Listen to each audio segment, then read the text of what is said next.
basically we are all in our various assorted camps.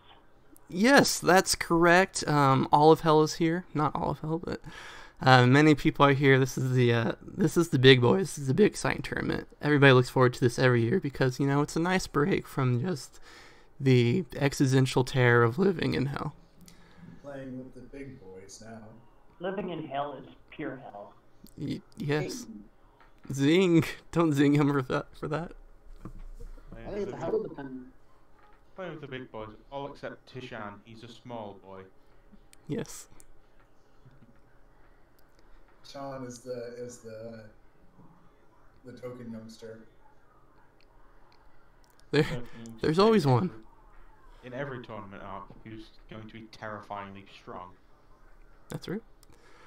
Like the yo-yo person, he was terrifyingly strong. Oh my god. Eloise is like a 16. It looks like a 16-year-old girl. Around the world. The best. But she just happens to be celebrating her 666th birthday. This month. God. What a coincidence. I hope she ends up being the reincarnation of Satan. Just perfectly timed. It's not so much of a coincidence. It's the fact that she was that age that they chose her. Oh, interesting. That's fun. Her coming out party. She figures that she'll do her faction proud by beating all of the rest of the rabble and coming out on top. Hell yeah. Yeah, last year was a very boring tournament because everybody was looking forward to this year's tournament. So no kingdoms actually wanted to win because they wanted to have 3 participants in last year, in for this year. What makes this one different than last year's? Oh, 666, man. Oh. They're celebrating the defeat of Lucifer, and so what better year to do it than on 666? Oh, so this is the 666th tournament? Yep. Oh, and then my character is also 666. That's interesting. Okay. Yep. Didn't do that on Your purpose. character was born the same year that Satan died. Yeah, so I didn't do that on purpose, but it's pretty cool. Oh my goodness, this whole time I was like, so clever. You did it on accident. Yeah, pretty much. I'll never think you're clever again. I won't make that mistake. Hey. You don't know me. I'm damn clever. We don't know this old man. I'd say to ask Bun, but she seems to be muted and. She's having none of our nonsense. She is deaf mute right now. I think she saw our beautiful I can start throwing science signs, but I don't think she'd understand that either. I think she saw the beautiful tapestry and just couldn't comprehend it. I'm 30 years old with 20 years of experience. Patron's grand design. Yeah. It's like the king in yellow. You just can't really understand it. It's like Cthulhu, but with glory. Just looking at it will drive you mad. Yeah. He knows. Let's see. Last year's tournament sucked. According to the RP, a lot of children were entered into the fight, which amuses me. Sure, yeah. Oh, wait. What do you mean, sure? You're the one that said it. Last year's was the junior tournament. That's right. That day, a bus driver just crashed. Lady Eloise looks young, but she's not young. Yeah. So many dead children. In hell. It was awesome. She's always just existed in hell. She was never a human. Yeah. People get born. People get funky in hell. Have children. She's a native hellion. Hellion. Perfect. All these immigrant mortals keep dying and coming here. We need to build a wall between purgatory and hell.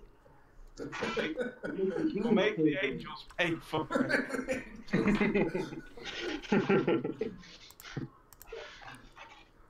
It would be so. You just have to stop the ferryman from boating them over.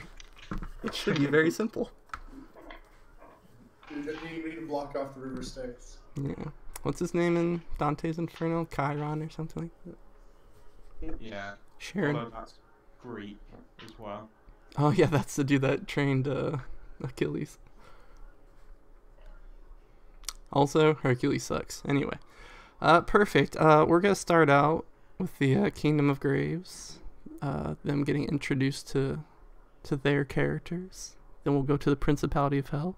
And we'll finish it off with our one brave... Oh wait, Marley's not even here. Sweet.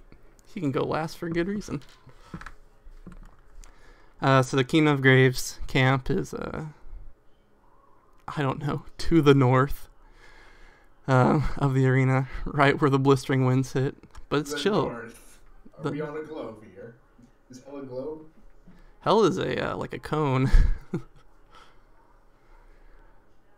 Yeah, I'm just trying to conceptualize north in that respect. I guess north would be just like straight into the air. I mean, if we're going by Dante's, north still works. Just, not. I don't know. It's confusing. It's like a cone downwards. Yeah. Yeah. I mean, Dante and his bullshit books. I was reading something and it was like, oh yeah, it was the City of Diz. He was talking about how violence is like all these things, and one of them was like sexual perverts was considered violence, and I was like, F you, you kink-shaming Italian. Anyway. I know, an Italian kink-shaming. That's my hot take on like a 500-year-old book. Yeah, okay. Kingdom of Graves in a northerly direction. You can't see my air quotes. Where the chilly wind hits the tournament, but these guys don't care because they're all dead, mostly. This year participating in the Great Dark Tournament are let's see, a Lucha Muerte. How do you pronounce your character's name, Gary? My character? Yeah. Lady Heloise. Heloise? Okay. Yeah, you see what I did there? Heloise? I see. Heloise. I thought it was like Heloise, like turquoise. So clever. Nah, it's not really clever. It's just, it was what it is. I thought it was being clever, and then I kind of thought about it and was like, no, it's not clever, but, it worked.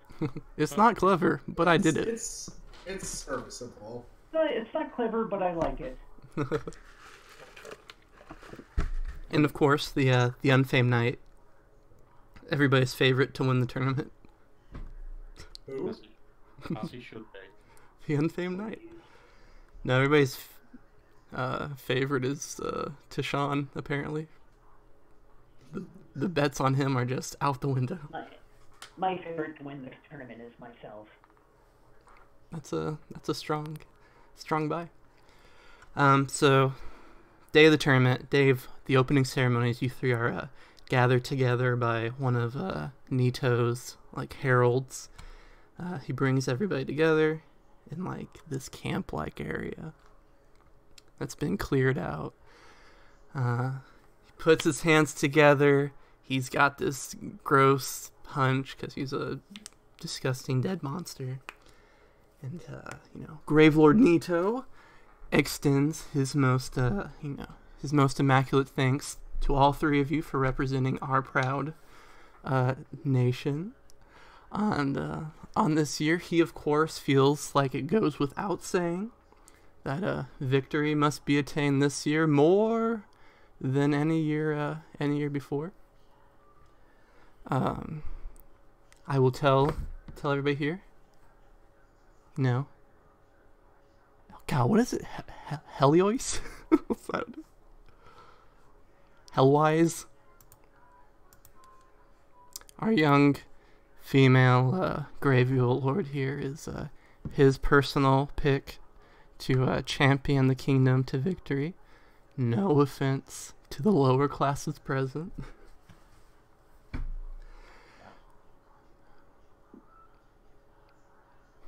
But, you know, gotta do what we gotta do.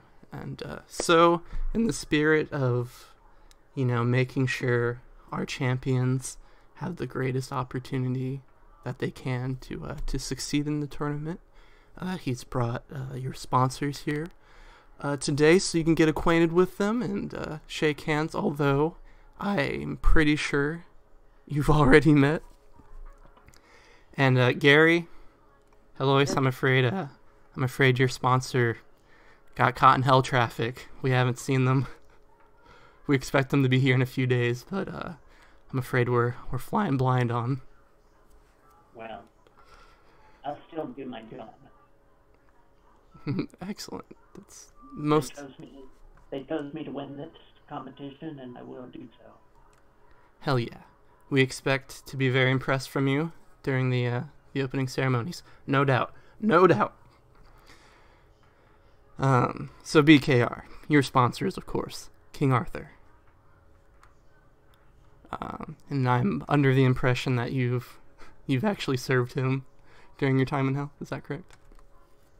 I've served him for what I can only assume to be years. Time passes oddly in hell.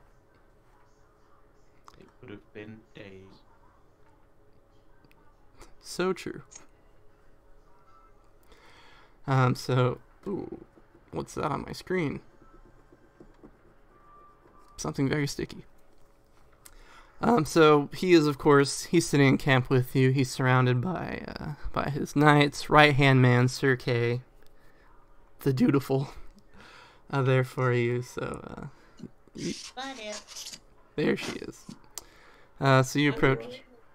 I'm just waiting for things. Right. So, you know, you approach King Arthur. He's used to be quite a beautiful man, we all assume. Now he's a skeleton with a really red beard. You know, he nods your way. So, unfamed. I have many knights, I'm afraid. Good to see you. You made it here safely. Was the travel difficult for you? I'm going to kneel before Arthur and say, my lord, how are things?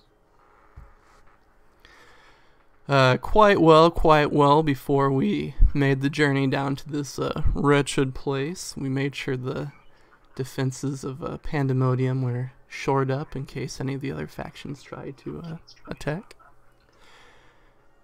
Nobody's ever broken the treaty of the tournament, but you can't trust these demons. Hell is full of an untrustworthy lot. Indeed. I'm just glad Nito has finally decided to let me put one of my knights forward instead of one of his undead abominations. Nito has some sort of infatuation with his grave lords, I feel, sir. Indeed. So here is just to elucidate you on your mission in this tournament. Here it is now. Our goal as honorable knights, one of the prizes being put up by one of the kings of hell, is a fair maiden who's been trapped by Leviathan for these 666 years. And as a chivalrous order, we're intent on freeing her from his grasp. So that's why we've put you forward to win this tournament, to free yon maiden's hand from the greatest of beasts. Of course, my lord, a suitably noble goal, I understand. As should be expected of one of the round table. Of course, that's my goal here. But, Sir Knight, you of course have your own reasons for entering. As you well know, the reward for winning this tournament is a wish granted by the three kings. So, you know, so I know your intentions going into this. When you get this wish, what are you gonna ask for? only wishes to serve my lord, who has offered me who has taken me into his service. Although my wish shall be personal, let us say, sir. And he and the accompanying knights all like put their hands to their chest and in a great show of appreciation for your humility and your they all think you're a knight of very high caliber, despite what the rumors say about you. You honor me, my lord. And with that, he summons some servants, and they're gonna get you ready for your grand presentation in the arena. So armor's gonna get shined. You're gonna get medals and stuff put on you. The whole deal. A question I've been wondering for a while is the Unfamed Knight, is he like a zombie? Is he just like a human? What's going on with his undeadness? Well, I'm merely a human who has managed to keep his will. Okay. Due to the horrible events that filled him with anger and vengeance. Okay, that's the impression I was under, but I didn't want to take authorship away from your character. A revenant, basically, then, yeah? Yes. Okay. That's a fairly good description. Beautiful. So you are carted off by your servants to be, anointed with oil and made beautiful for the crowd. Across the way in camp, we see ooh, that was a speaker break. Across the camp, we see another knight who's not with the King of Knights. He's fully dressed up. He's got his helmet on and everything. He has his own crest separate from the Knights of the Round Table. He's got his arms crossed, and he's staring at the Unfamed Knight when Lucha Muerte comes into the scene. Hey! Señora Manuel!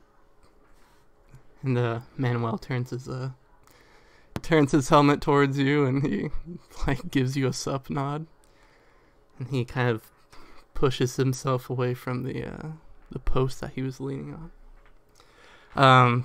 So I'm under the impression that you've met Emmanuel before, sorry.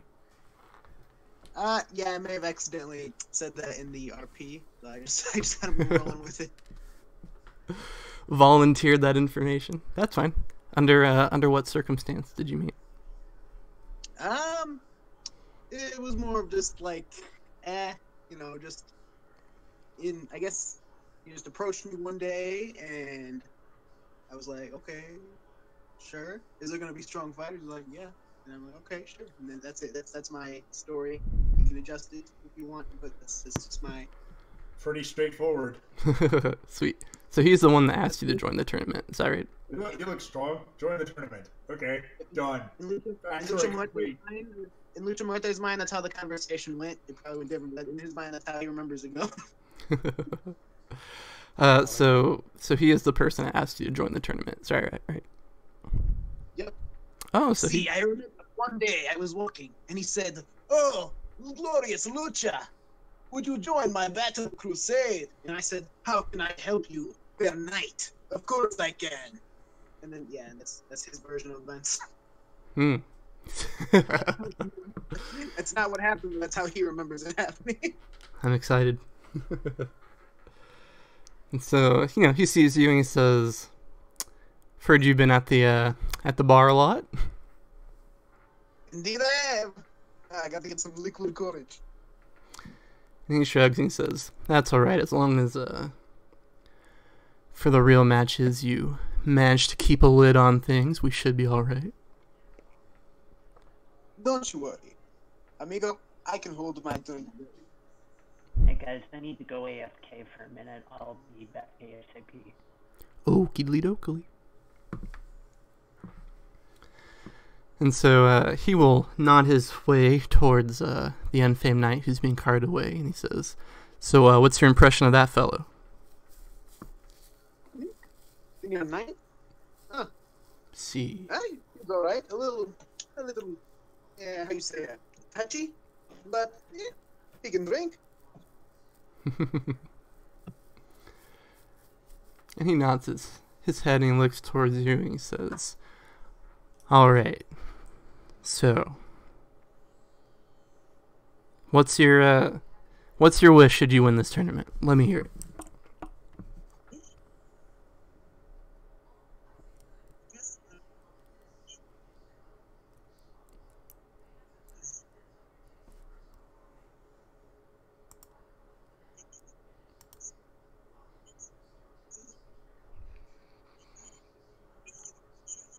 Was there an answer to that question?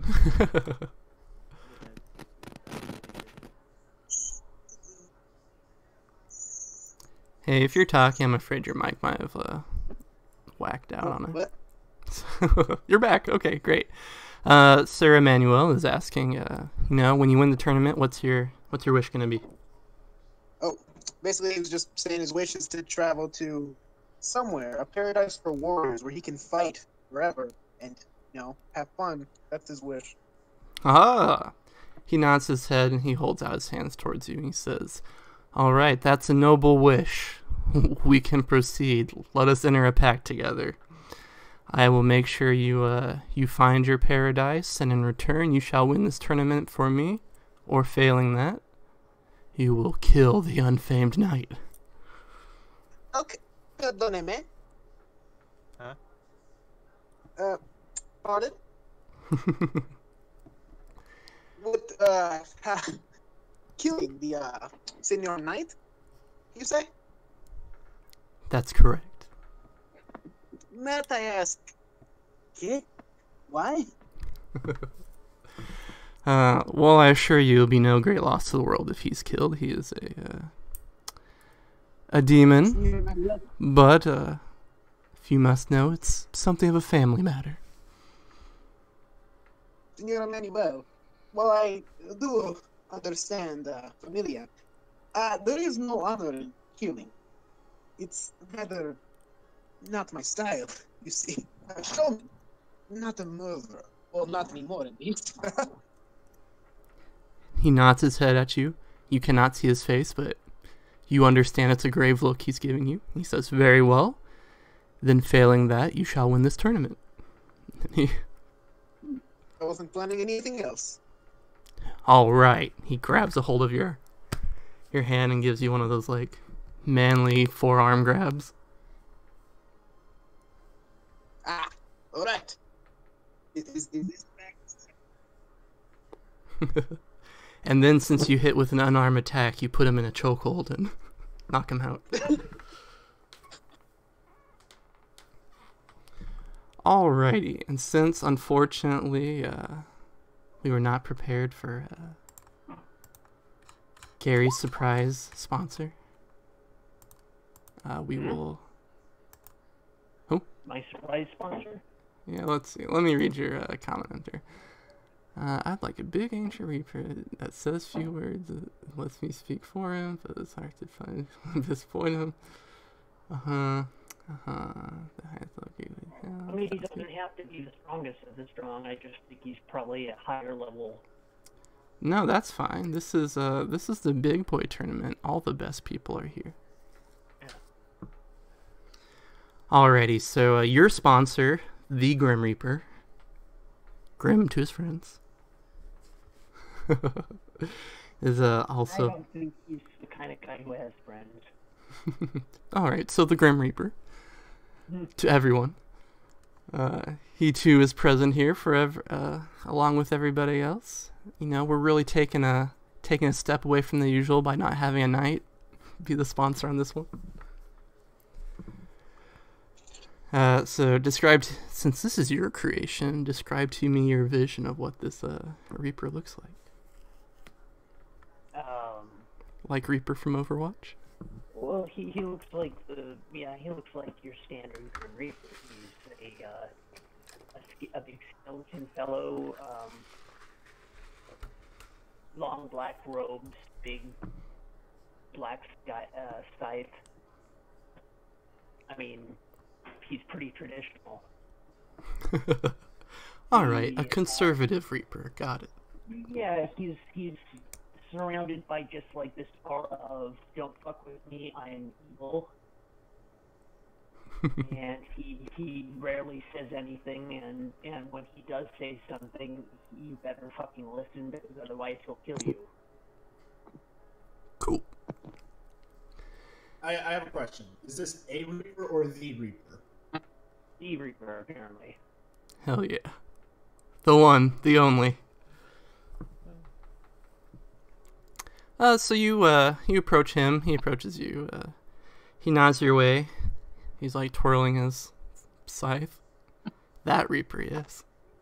I like to think he like just drew that, from what I can tell from your artistic abilities. She also has her own scythe. Yeah, so you guys like clink scythes together. He looks at you and says, "This is gonna be easy for you. I've already killed most of the people in this tournament." I assume you chose me specifically because I could deal with everyone here. Of course. He nods his head. True, he has. I don't envision there being any problem, especially in the early rounds. I mean, look at that fellow that I'm up against in this first round. He's a clown. Yes, he's a member of the Horde, and frankly, not that impressive. And his art's not even that good. He's the Death Wrestler. I mean, the Death Wrestler? Yeah. Okay. The Deathler. I assume if he's a Death Wrestler, the best thing for me to do is keep his hands off of me. Smart. I mean, he might come up with some sort of trick and attack me at range, but I would assume that a majority of his abilities are hand to hand. Yeah. Who knows? He could be a high flyer. We don't know. Well, that's still hand to hand. So tell me, child, as someone who's born and raised in hell, what could you possibly desire from the Kings of Hell when you win? Desire? I don't desire anything. I'm here to do a job. He nods. This is wise. Material things fade and crumble away. The only thing that can remain is the spirit. Harden that and you will never disappear.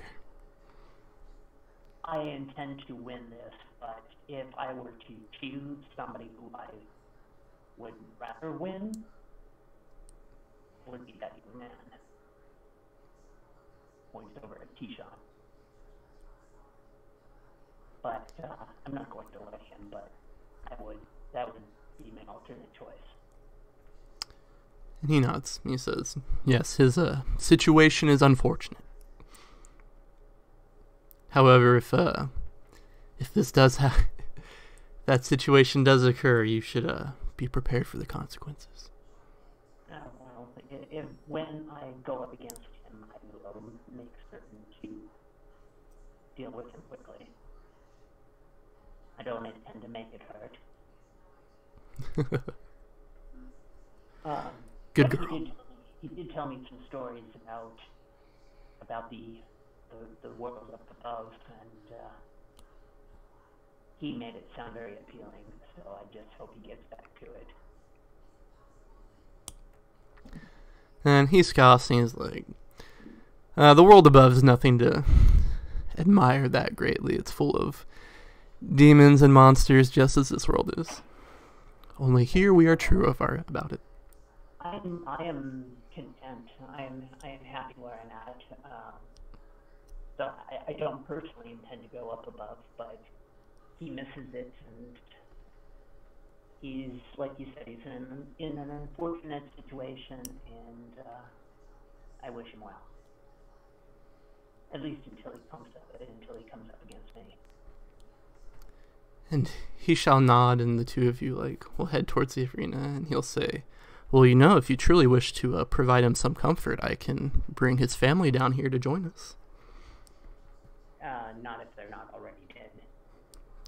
And everybody has a big laugh as we go to the next camp of participants. God,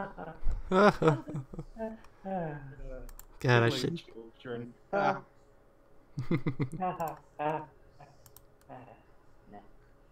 not funny.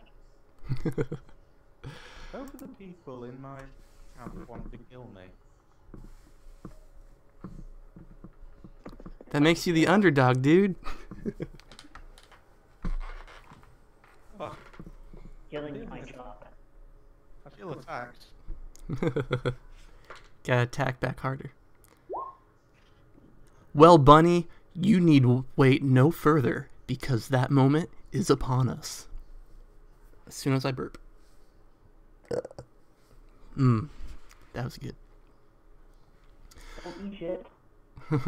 Holy shit. Holy shit. Holy shit. Woot! Woot. So the Principality of Hell, they're like the refined boys of hell. So their camp is just majestic, beautiful. There's like a ground plan. There's a brothel. Everything you could want. It's being patrolled by fallen angels. It's great. Our 3 contestants, because the Principality of Hell also lost last year. I feel like the Hordes of Leviathan just don't even care about the opening ceremony and didn't bother sending anybody until the actual fight start.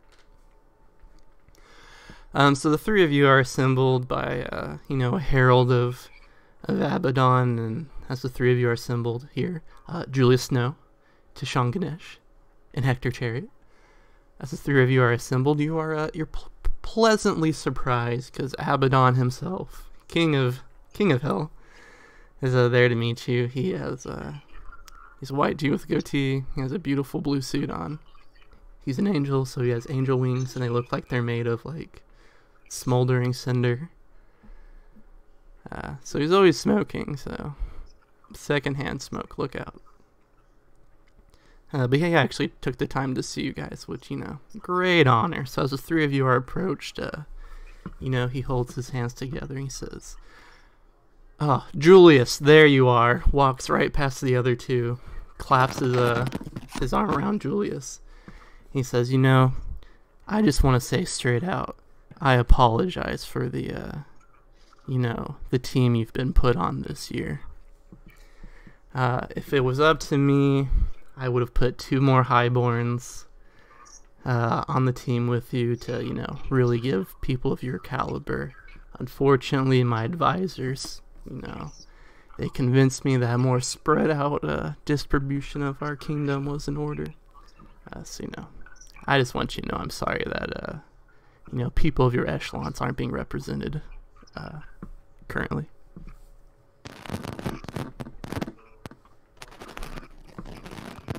I think Julius speaks Spanish.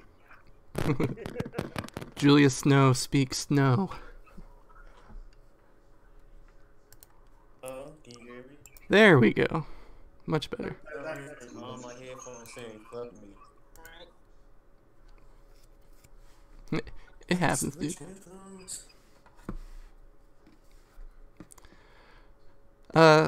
So that Abaddon walks away from Julius, and he looks at the other 2 with differing levels of just doesn't care that they're there. And he's like, so it goes without saying that the 3 of you, Julius, will win this competition for me. Punishment for failing to do so will be death. And Just not. he goes, all right, great talk. I really feel like we got a winning team here today. All right, I'll leave you to your sponsors. And he flies off, and a host of angels goes off with him. You all just smile and go, ah, what a king. So we're gonna start with Gaboom with Mr. Hector Chariot. All right. Here. So there's a masked man who approaches you. He's clothed from head to toe. He's got a beautiful silver mask on. I said mask twice, and that's bad writing. That is weird. He only has one mask, but it's worth mentioning twice. He approaches you, and he's got like his hand held high in the air and like a wave. And he's, he comes up to you. He goes, "Hey, are you Mr. Chariot?" Chariot, yes. And he goes, I presume. "Oh man, it's great to meet you. My name's L. You already knew that. I'm your sponsor. You already knew that too. I'm sorry. Am I messing this up?" Pleasure to meet you again. And he scratches the back of his head and he says, "Again? Have we encountered each other before?" Long time ago. You might not have remembered that death. And he chuckles and goes, "Oh, you killed me?" Yes. Well, not me specifically, my order. And he laughs and he goes, "Oh, I see." And he's like, "Dang, I usually remember people who kill me." He shrugged and he goes, "Well, don't try it again. I'm serious." I'm already aware it won't work. He shrugs. He says, "So, since you killed me, or your order killed me, I guess you gotta be a pretty good fighter. Are you feeling confident?" Myself, I can fight. Right? We are strong in the order. Well, that sounds great. We're gonna win this tournament for the great trader Abaddon, aren't we? The what, sorry? The great trader. Great trader.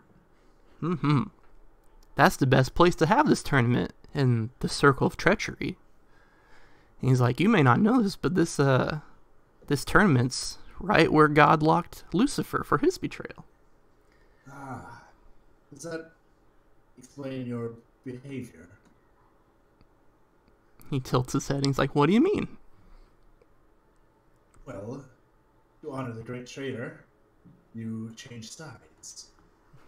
He laughs. Of course. He laughs and goes, "That's true. All the kings are traitors. Leviathan betrayed his entire race just to eat them." And he's like, "But I hold Abaddon to a special order, because, Leviathan's people didn't love him, but Lucifer truly loved Abaddon when he betrayed him. So, it's truly betrayal if you betray someone you love." I can understand that. And he'll clap you on the back and he says, "So, what are you gonna wish for when you win this thing?" And he stretches and he says, "I already got a few wishes in mind for my prize." Wishes? Haven't thought about the wishes, honestly. Order has some ideas. But myself, not so much. More here to prove I'm alive. He says, "Man, I'm gonna have to pound some imagination to that head, aren't I?" Maybe. And so at this, he's gonna saddle up really close to you. His silver mask will be touching the side of your face, and he says, "All right, before you kill the angel today, you need to grab a handful of feathers." He nods your way and walks away a few feet. And he says, "I leave that up to you. But right now I have something I have to take care of. So until then, I'll see you at your match." And he takes out a crescent-shaped blade and slits his throat and drops dead. What was the mission he gave me? He said, "Before you kill the angel, you have to grab a handful of feathers." Okay. Gotcha. Gotcha. Alrighty. Next up on the agenda, we're gonna do Julius Snow. If he's, Hello, can you hear me? I can't hear you. Hello. Thank God. Okay, I can speak. You've been through many trials, haven't you? Yes. All these headphones decided to die today. I imagine you're just like sitting surrounded by broken headphones. Like, I have 5 pair on the floor right now. I love it. So your wife sitting there across the camp, a beautiful lion lady. She currently has like attendants combing her hair, braiding like golden jewelry into it. Gotta look good for the grand reveal. Yeah, it makes sense. I just walk over to her. Husband, she nods your way. Love, how are you this fine evening? Oh, stop it. Oh, splendid, The cold doesn't suit me very well, but I'm living with it. How's the journey for you? It could be colder. Oh yes, snow, of course. Yeah, snow covered in red. What a wonderful sight. Sorry, that just put me on a sidetracked thought. Well, you're looking fit, strong. Do you feel you're gonna survive the opening ceremony? I won't have a problem. It's the rest of my teammates might die. And she like pouts for you, and she's like, "Oh, I know. It's so terrible that you have to be on a team with those creatures." Yes, but all things and all tools have use. This is true. All the lesser beings serve Cerberus in their own way. Yes, and if they don't, they disappear. Indeed. And she puts one paw over the other. So listen, I've already informed Abaddon that your defeat to Garros is destined. So, he completely understands and will not, seek to punish you for it. So, now you just have to worry about putting on a good show. That I would do.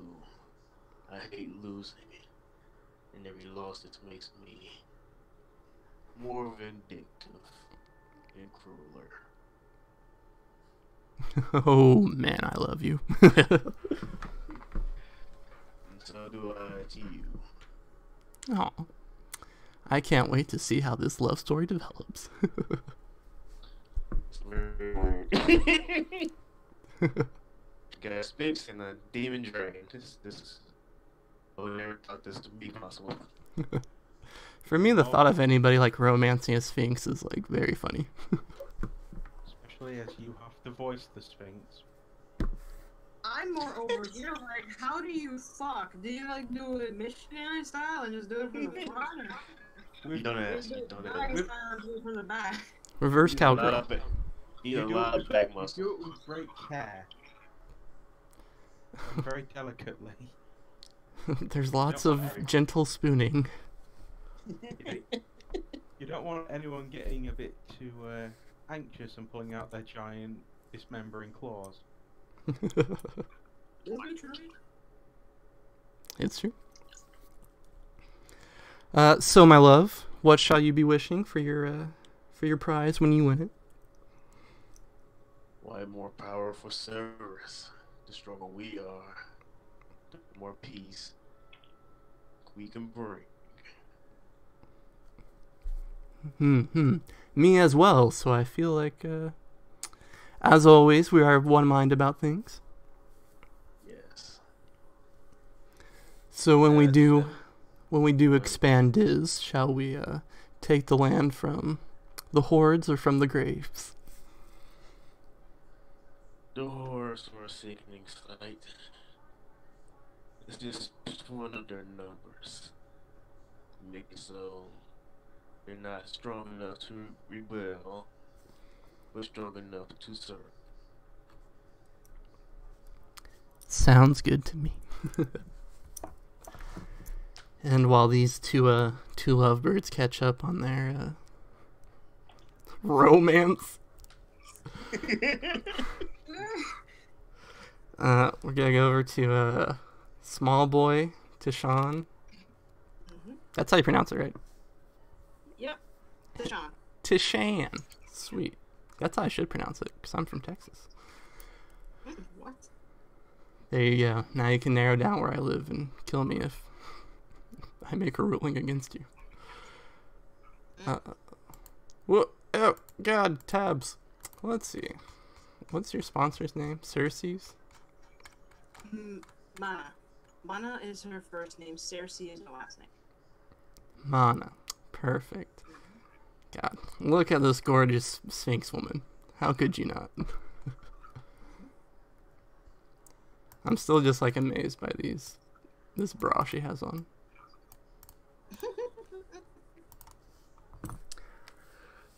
Alrighty, so small boy Tishan, he joins. So I'm like, you know what? Yeah, you know, physics is weird here. Maybe they're fake. We don't know. Oh, they're definitely fake. Looking at them now. And with that having been said, so small boy Tishan, he heads up to his sponsor, with whom he's very familiar. How long have you known Mana? I've known her. I've known Mana effectively for a good 3 years. If Tishan was actually alive, he would be 15. Because Okay. he's been dead for years. So he hasn't aged since he died. Yeah, that's what I'm thinking, considering dead. Who knows? Cool. Does that make any logical sense? Yeah, sure. As much as any of this. That demon man's having sex with a sphinx. There are no rules. But when seeing Mana, Tishan runs and hugs her. And she's like, "Oh, Tishan, hell, oh my gosh, are you doing all right? Are you staying warm?" I'm warm, yes. I still have nerves. You haven't been drinking any more liquor, have you? No. I looked at grape juice. You told me. I don't like that Marley. He's a bad influence. To be very honest, with that joyous snow fellow, yes, he's on my team. He thinks I'm a tool and I hate it. Yeah, that's the thing about highborns. They all got their noses stuck up their own butts, and they think they're so much better than everybody else. But hey, you're gonna prove that you're top dog, right? Yes. Besides, yes, the punishment is death, but I refuse to die. Especially not to the likes of him. That's right. You're too stubborn. Now I'm gonna get you back to your papa and your mama. I made you a promise. Thank you. And she like licks a thumb and like straightens up your hair. Lady Cersei, why? He just looks very embarrassed. You're embarrassing me in front of the demons. Yes.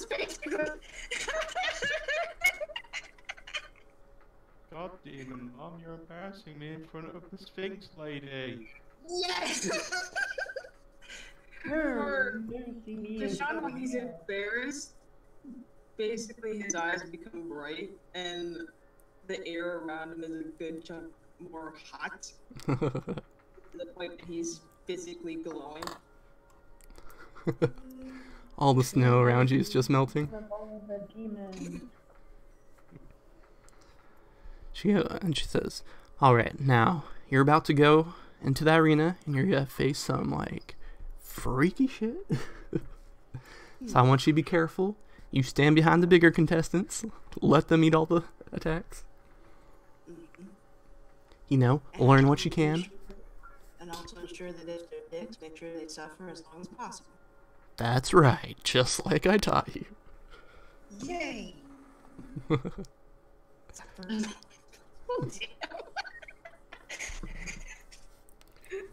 That makes sense. If they're dicks, make them suffer as long as possible. This 12-year-old frightens me more than any of the demons before. Yeah. 100. Hear me, for I am scuttling poop. Well, you actually know all kids are new. Jeez. I have been practicing my healing, so maybe if that works, all I have to do is just let them weather their heads until they go down, make them stand back up, think they have a second wind, and hope to keep going until they fail. 100%. She's going to take your hand and lead you inside the arena. Here we go. Now. Boop. So the time has come. The tournament has begun. The like participants are lined up in the arena. There's like a crowd of, I don't know, untold hordes crowding the arena, stinking it up real good, being demons. So first, the Kingdom of Graves participants are brought out. The announcer, Kodo, is like giving everybody the stats on them.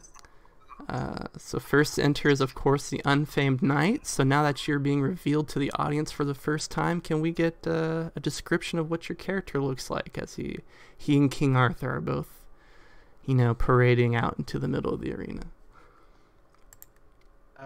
The Unfamed Knight is about 6'2", covered in just wearing standard chainmail armor.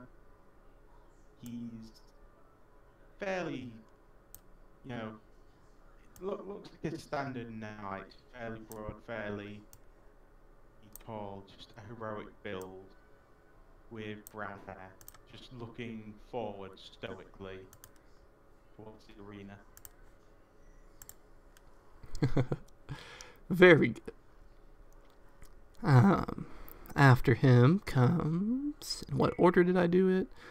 Oh, of course, El Lucha Muerte. You forget the death flow. Of course. Hola! Citizens of hell! Yeah! In the center of the area, Lucha stands proud. It's showing peace signs to the crowd as he's building up the hype. He's 6 foot.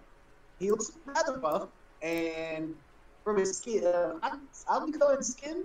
He's dead. He's a zombie, and he has a dark scar X on his chest. His mask covers his face, and he wears pants, like harem pants that wrestlers wear. And just standing there, posing, hyping up the crowd. And hold up, one sec. There we go. Hell yeah. Everybody, he's a showman. Everybody loves a showman. They're cheering. Can I hear you say? Arriba! Arriba! Yes, arriba! And, tough act to follow. But the final participant for the Kingdom of Graves, Heloise, joins the field, and what does she look like?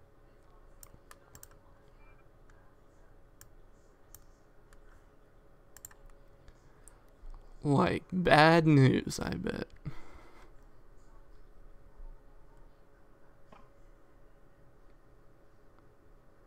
That's you, Gary. Gary. Hmm? Enter stage Oh. left. Sorry, did I just get summoned? You did, you did. So what's up? Alright, so you're entering the arena. So tell our I'm audience sorry. what they're looking at. What's Heloise look like? Okay, hold on. Let me see if I can get a bigger picture of her to share. I'll zoom in extremely tight. Yeah, you can click on the token and hit Shift Z to show it to everyone.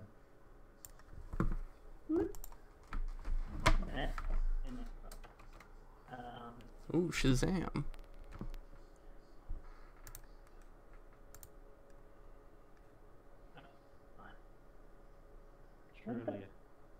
Truly a terrifying monster.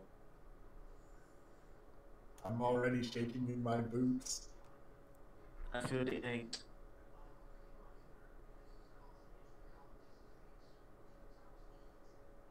That's the apparent young woman who walked into the arena. She looks like one of the girls from Well Imagine Madoka Magica. Yeah, she's wearing a Japanese schoolgirl uniform. It's all black, and he's got the sky. I don't know what the background is, but that's pretty much not really there for her.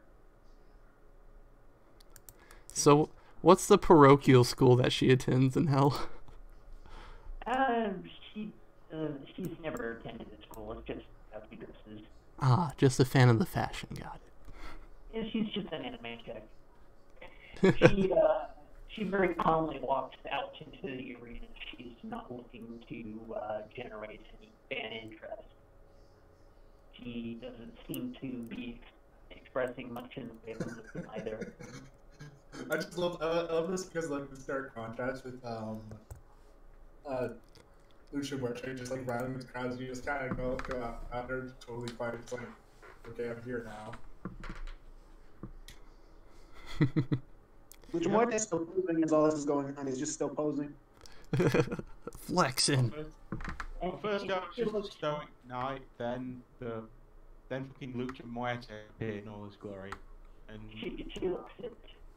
You want to fucking know there was a third fighter for the Graves. She looks at death. She looks at death wrestler and simply fell. I'll try not to hurt you badly. The whole crowd's like, ooh. I have no words to say to a child. And they're like, oh, damn. What he says child? What was that? I missed. I have no words to say to a child or woman. And, Don't get hurt.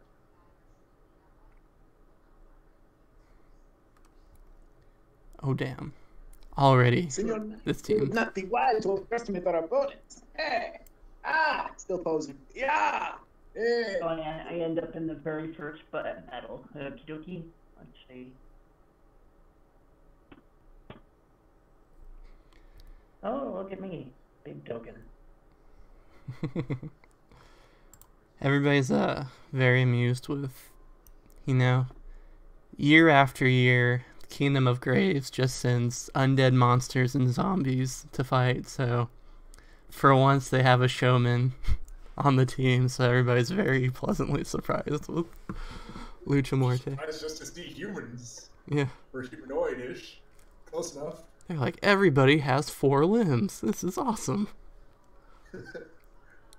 They're usually horrible Sure there senators. are some monsters in the audience that are a little disappointed. For real, the monster representation in this Yeah. assembly is. Most important tournament of this millennia, and not a single monster in sight. For shame. The Yep. Kingdom of Greece has a serious problem with the lack of monster So long. representation. And after the Kingdom of Graves has their time in the sun, we are brought to our next kingdom, the Principality of Hell, under the rule of Prince Abaddon. First through the gates,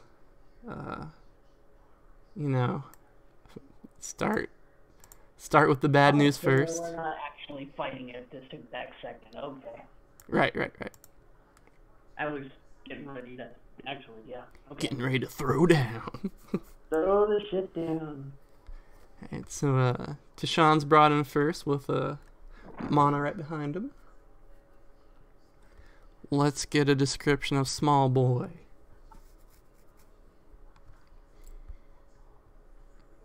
Money. Or, maybe not. Why are there so many children in this colony? Oh, you bro. Boy. Grow up so fake. Alright, I think Buddy might be AFK, so as we wait for her to return. Instead, where are you son of a... There you are.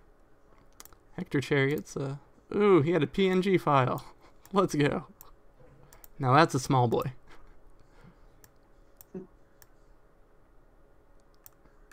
Alright, Hector Chariots, walked in right behind L.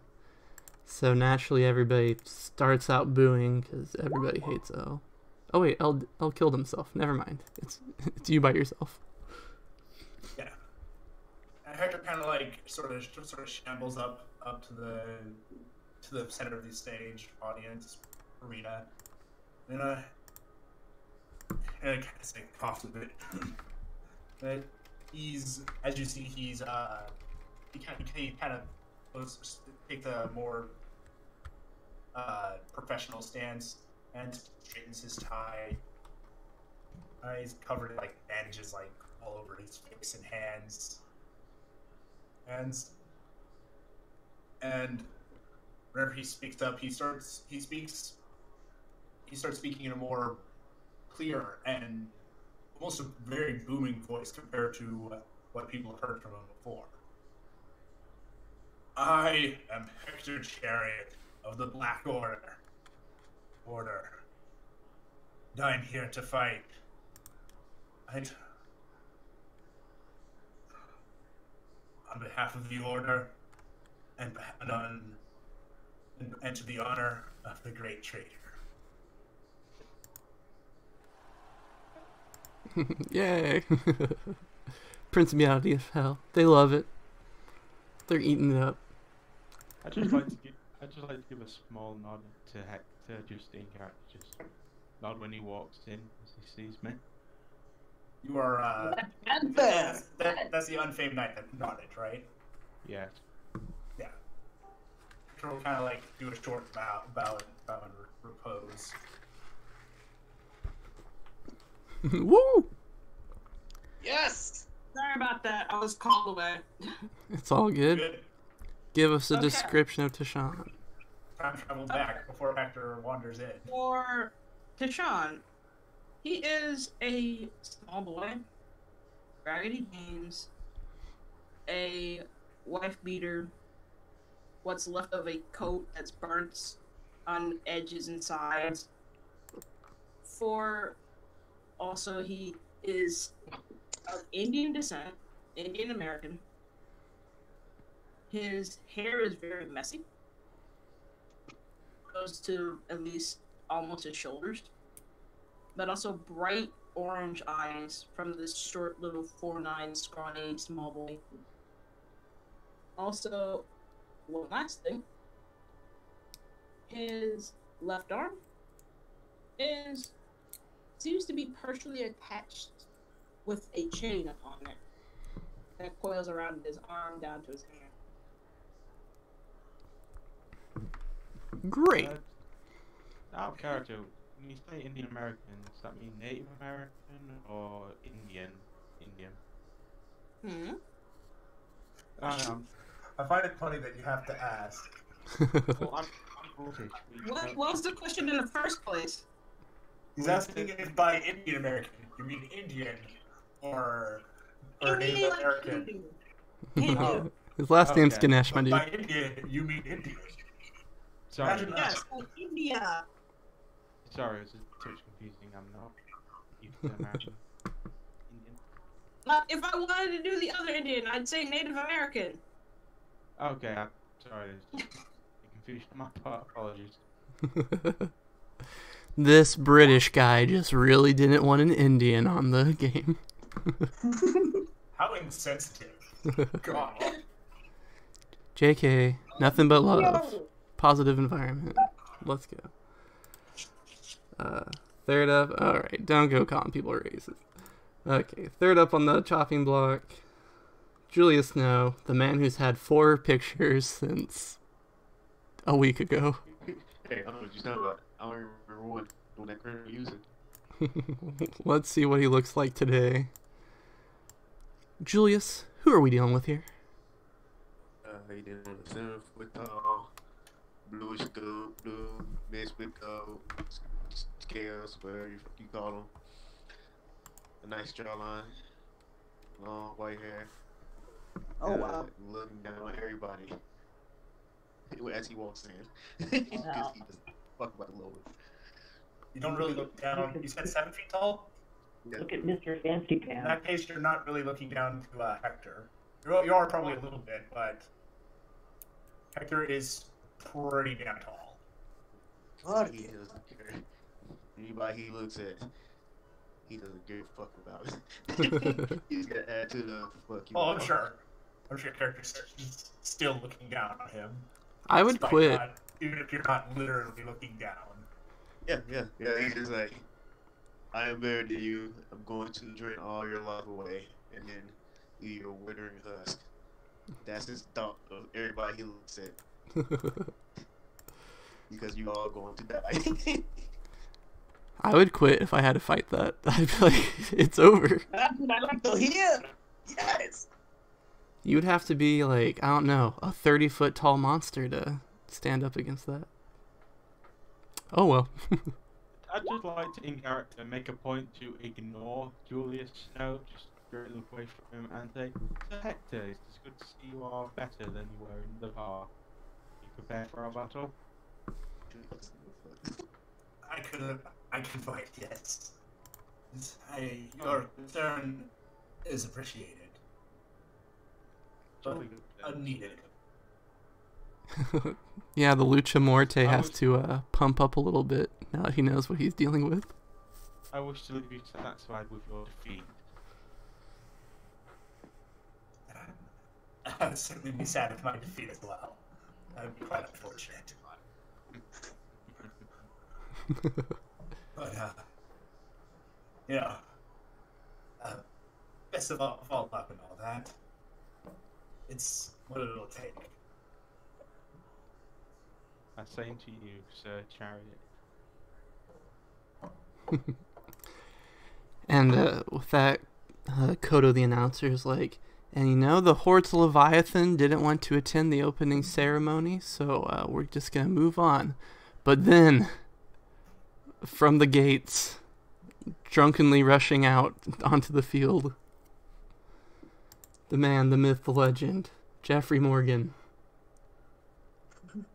comes stumbling out. Not drunk all the time, damn it. How else can we explain Is he it? drunk now? High or low? Hi. No, he is not. Damn it. Alright, so you know, he has to carry a anchor everywhere he goes, so it slows him down. Honest, I'd say you're right, but given he's running with the thing hoisted over his head like it's nothing, I'm going to say that lie won't work. Alrighty, so Jeffrey Morgan has arrived on the stage. Who are we looking at? What's... Well, he looks like a young British punk with a pirate fetish, and a stolen eye patch. Is that going to be like... That is one way to describe it. What a guy. You look like a wannabe Monkey King or something. Is that the Bracho from the bot? It's Dynasty Warriors fan art. That's like an anchor on a stick. It's Samurai Warriors, actually. Okay. Regardless, he has an anchor on a stick. An anchor on a chain. The stick does not exist. God bless him. I think all anchors are in chains. That's how you stop ships from moving. God, what was I gonna say before this? Oh well. There he is, Jeffrey Morgan. There was a Leviathan that was supposed to show up to the tournament, but we got Jeffrey Morgan instead. I can't wait for, to someone to cut his eye out and to be like, ha, I've blinded him, then for the big anime reveal to be that his eye patch is fake and he can see just fine with the other eye. He just moves it over to the He side. wears it because he thinks it looks cool. He just takes the eye patch and moves it over the wounded other eye. This is what I've been waiting for.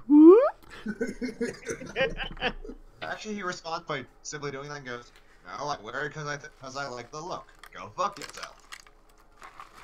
And forgive me, I'm a bit too sick to properly do my British accent, so I'm not going to try. I could do it.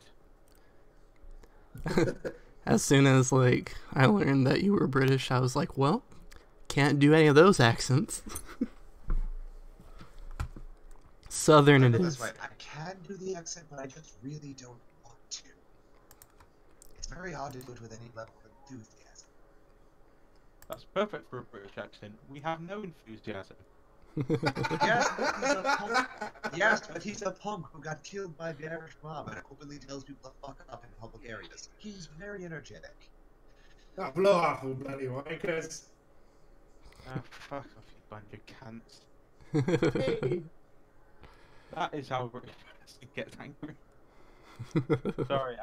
Sorry, Gary told me that word's more offensive in America. I forgot. Hey, I got thrown in the house for calling my sister one. Parents call me that. Call me. Oh, did you just use the C word?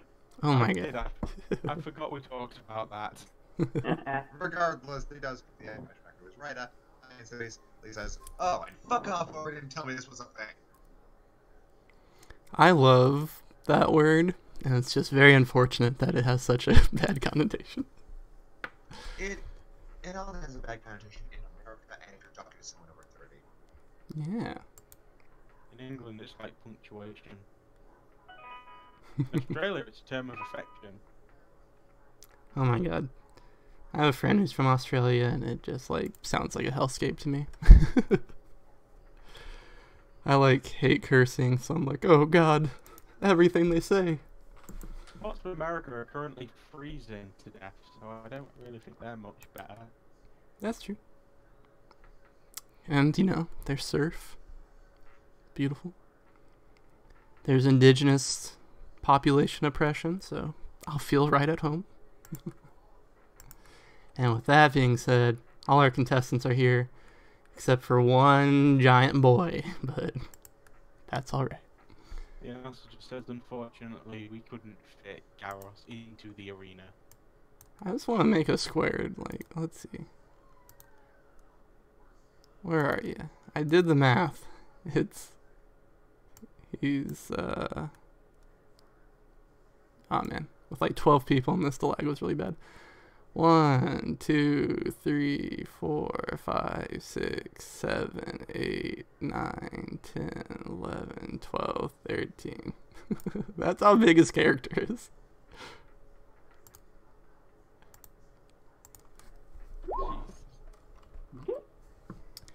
He's gonna have a hard time maneuvering around. Who's that big? That's Garros. What is that? What is that I'm looking at? Sky's character sized. So we're just all coming out and introducing ourselves, I gather.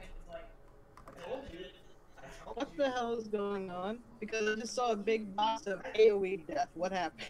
The other characters, how big they are. Yeah, that's the guy here at the moment. It appears in hell. No one cares about the don't show up rule. Wait, is that the first I'm gonna have to fight first round? Yep. God fucking damn it. Have fun. Maybe a water stage. I need water. That's the only way I can win. So, with all the participants here, the ceremonies go on place. You know, there's a band. I don't know.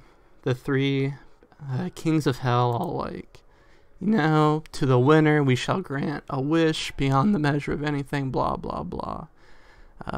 The thing everybody's like really interested in this year is that each of the kings are wagering something, like a prize that they won when they killed Lucifer for the grand like reunion of when they had the band together.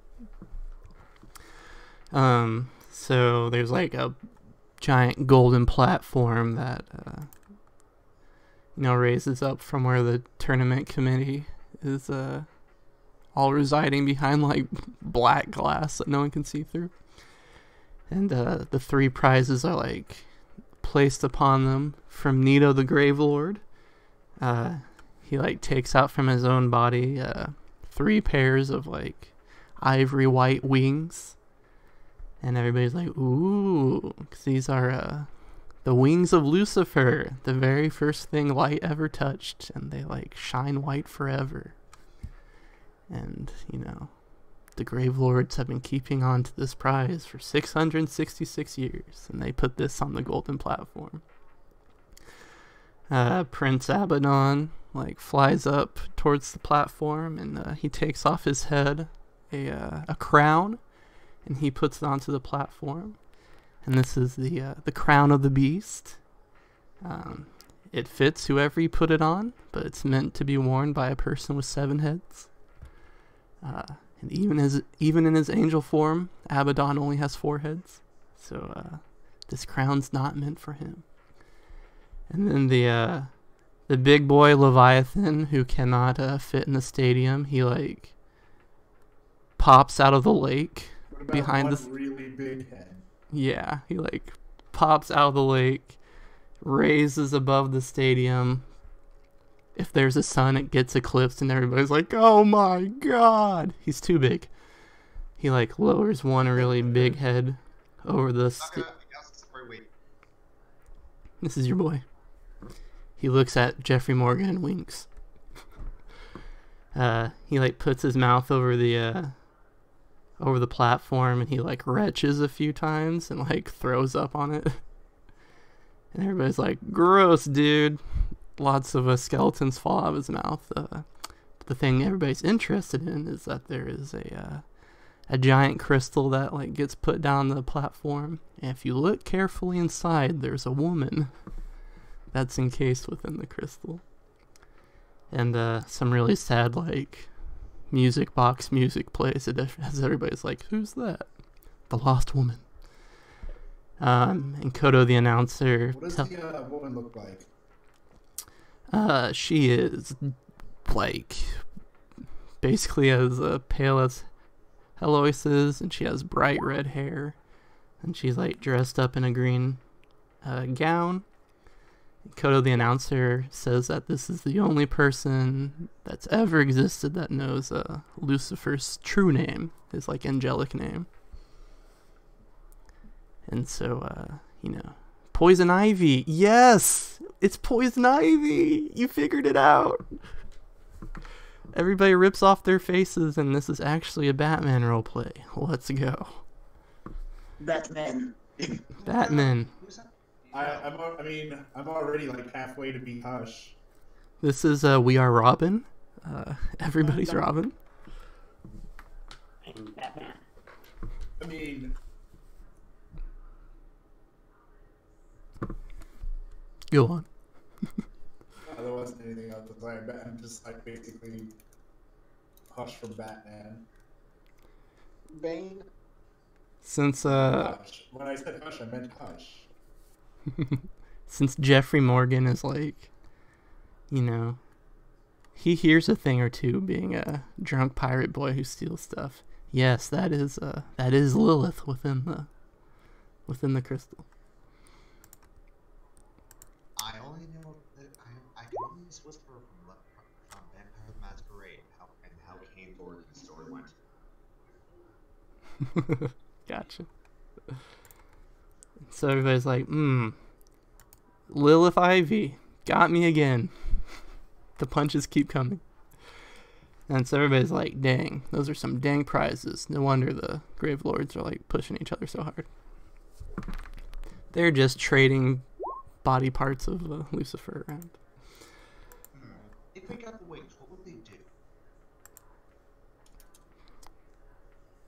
Well, they'd allow you to fly, obviously. Lucifer could like fly to planes of existence that like other beings couldn't get to, because he was like the first one, so he can like travel basically between dimensions and stuff. So they're offering a get out of hell as many times as you feel like taking the trip card? Pretty much. It's pretty good. I'd take it. So with the prizes having been announced, everybody's here, everybody's having fun. Kodo jumps onto the stage and she says, "All right, are we ready for the tournament to begin?" And the crowd's like, "Fuck yeah! Make them kill each other." And she goes, "Wow, sounds like everybody's pretty excited to get this tournament on the road." And she says, "But you know, there's somebody who doesn't want this tournament to take place." And everybody's like, "Boo! What idiot? Who's that?" And there's like a summoning circle that appears on the stage, and there's a bright flash of light, and a figure appears. Gilgamesh from Fate is here, and from this bright flash of light, there's an angelic figure that appears clad in golden armor. He has huge white wings and is currently just like covered in like comedically large chains, just like absolutely like ground to the ground. Ooh, ground to the ground. That's another bad writing sentence. Let's see, chain to the ground. I used chain twice in the same sentence. Yeah, there we go. I trapped myself in my own wordplay. Sealed would also. Sealed. That's good. Or just grounded. Who else has some? Oh man, grounded. You're right. Who else has some suggestions? Also, would work is locked. Ooh, locked to the ground. That amuses me. Let's see. Let's have everybody make some sort of intelligence check to see if we can. Anybody can ascertain the identity of this angel. Would it be insight or intellect? Hell yeah, let's get some insight. That's fun. Okay, well, I was going to do it for times. Hey, dude, roll awareness. Well, I'm going to use one of my special things at the moment. Can you flex?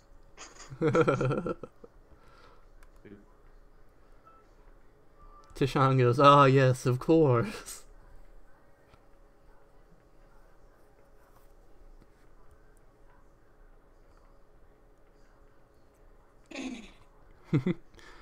Alrighty. Oh. Let's see. The unfamed knight, Tishan, and Hector all know this fellow. This is Marley knows. Dang, Marley's very popular in hell. He knows a lot of people. He's great at parties. You all recognize this. This is Uriel. This is the angel of fire, and he's like an actual soldier for heaven. And so everybody's like, "What the heck?" The crowd's very impressed. And Kodo the announcer like runs over to him. She has a microphone. She's like, So Uriel here has kind of taken an issue to us having this tournament. And she's like, do you have any words to say about that, Uriel? And she holds the microphone up to his face. And he, like, stoically looks across the field at the competitors. And he's like, this tournament is a profane ritual that will only bring about evil. And I have been sent here to stop all the sinners from completing this vile tradition. He nods. Okay, question. Yes, child? No, not in character. Out of character. Can I smack him while he's fucking talking? That'd be very unsportsmanlike. Yes, I know. And I will yell this over him gladly. I'd like to take a step to the side and just run up and put a sword to his throat and ask him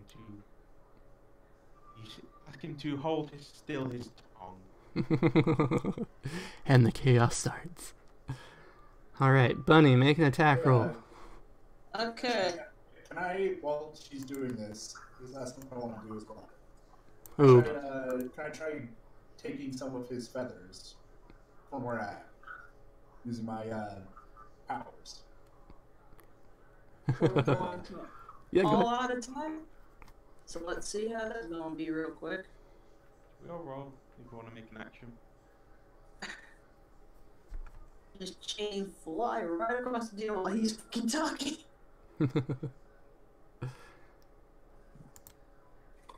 And then. Let's see. Is he like flat-footed or something? Oh, damn. Ow!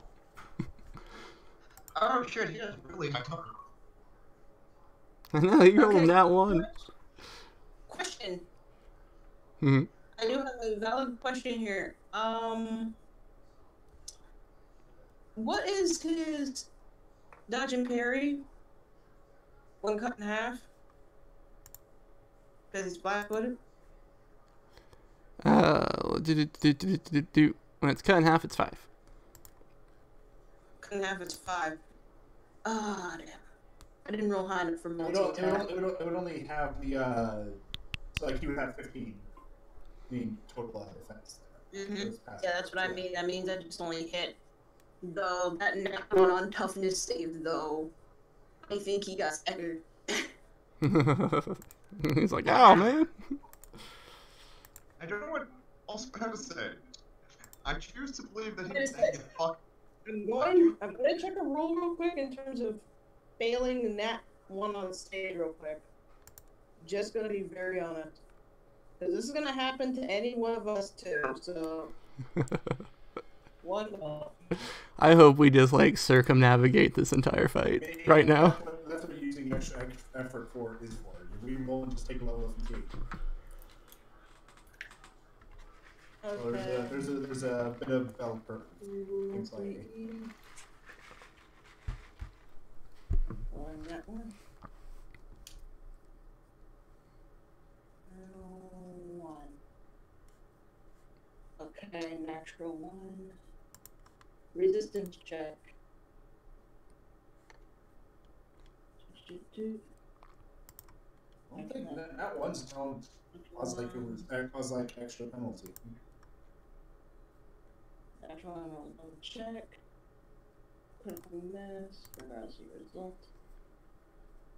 Natural 1 always misses.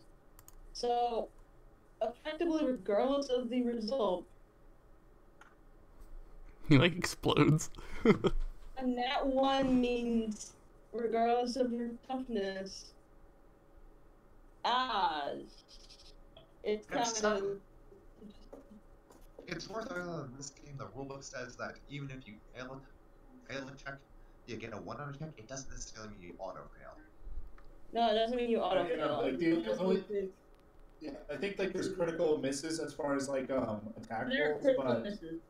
but there's not critical fails for any other Saves. defense rolls. So not critical sales for saves. Thank God. Otherwise, we'd all be fucked. If that happened. I was like, oh shit, did I just fucking nail his ass? No, I did nail his ass. It's just, he's not down. He's staggered though. You did half the job. Yeah, that's a bummer. That'd be so funny So if you that's just. gotta be hilarious. He calls us all a vile ritual. Ritual gets insulted by by a British punk and smacked the ever living shit out of him in one blow by a child. Just like gets You hit in a look like frying someone pan and knocks that out. is angry right now. Alrighty. Actually, I'm gonna roll that. This next I'm Jeffrey's gonna- prone I'd because like he fell. I'm gonna roll with that Jeffrey's not prone because he fell over laughing at how hysterical this was on his sticker. And he's still. This angel's such a fucking punk. I would like to walk up a bit, if I can. Okay. And I do apologize for the discourteous welcome. If we can hear you out, I'm sure the audience would certainly at least enjoy it for a little bit. Can I just say, while he's doing this, I still have my sword against the angel's throat. Before the inevitable occurs. Gotcha, BK.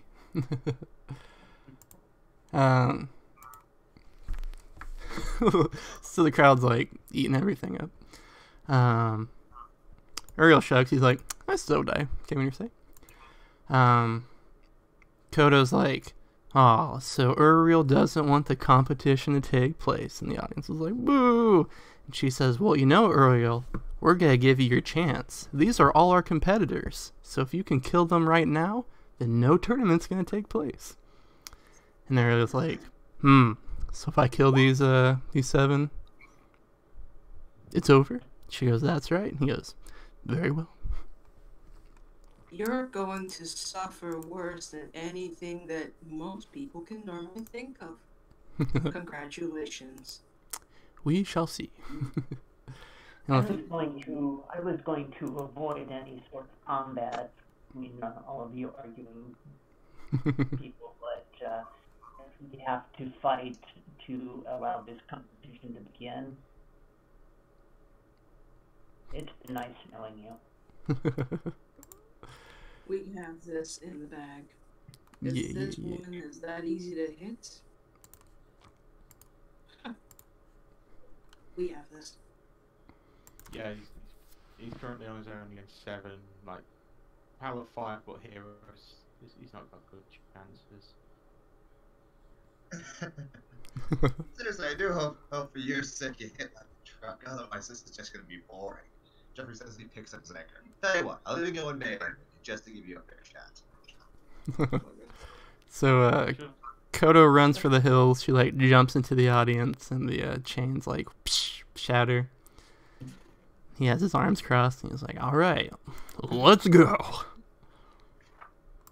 I'll let him stand up while I still have my sword against his throat. Cool, cool. So, roll initiative.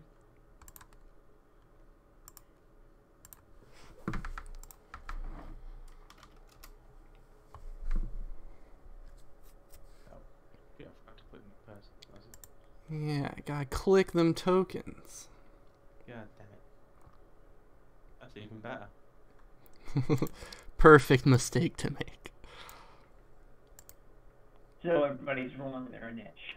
That's correct.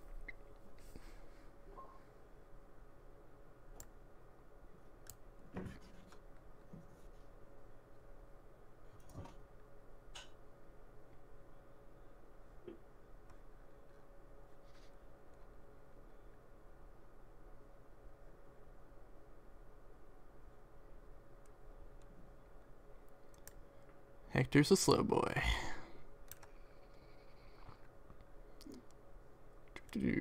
Let's see. Got you. Waiting on Julie Snow.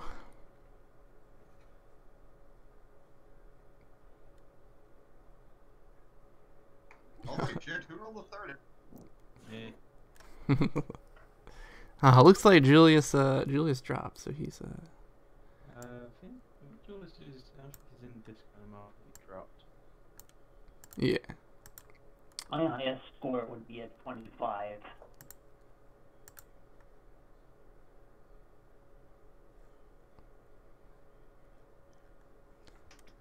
So we just need Tishan's. There we go. Alrighty, so you know, the dude who has his sword to the guy's throat, surprisingly in a good position to start things out. Well, I'm not going to show too much. I'm just going to try and put him with my longsword. Hey, sounds like a plan. 14. Alrighty, that's going to miss him. And after that, I'm just going to... It looks like I'll teleport. I'll just appear over here. It's not teleporting, just... He's a fast boy.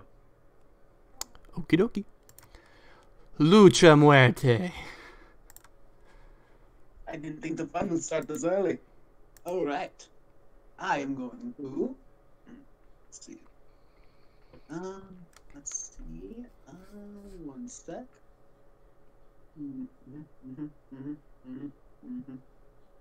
Alright, first, I'm just going to move right over here.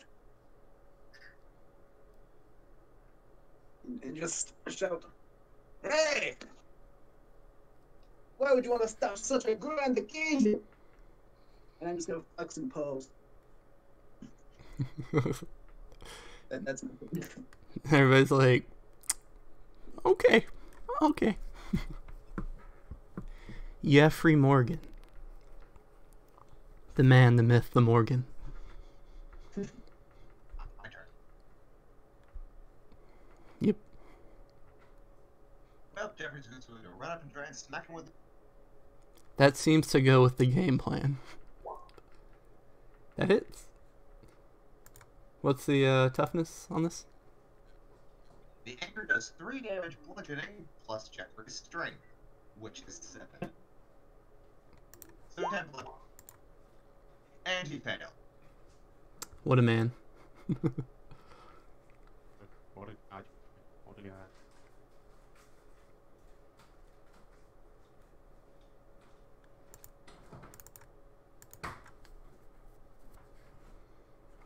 Okie doke. So that's another wound on him. And then we head over to Heloise. Helm of Troy. Eloise, she Louise. concentrates and drops her hands to her sides and then pulls them up. But she's pulling something up out of the ground itself, and she's going to cast a summon. Cool. Let's see, make sure I get it right.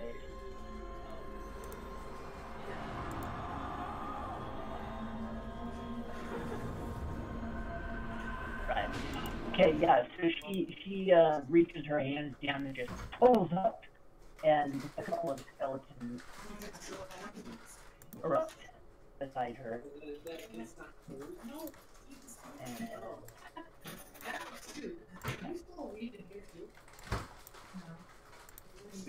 they're really big skeletons. Only the best for you. Alright. That's fraction. Hey Gabe, can you mute yourself? Oh, yeah, sorry. Okay. And that's Heloise. Correct. Yep. Okie doke. Goes to Tishan. Okay, so this little situation. I actually want to hold action, like basically move and hold my standard action because stealth at least away from this shit. Okie doke. Yeah.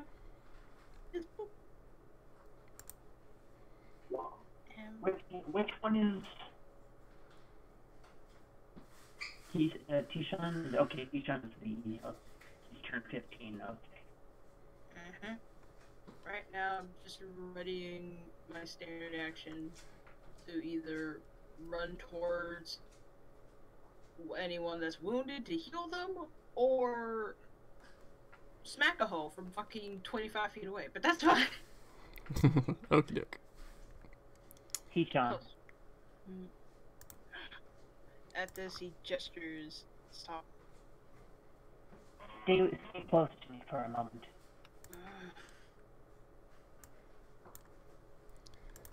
So, let's see. Uriel, like... No, not yet. Going to help. Uriel closes his eyes. He looks, a little bit upset, and he,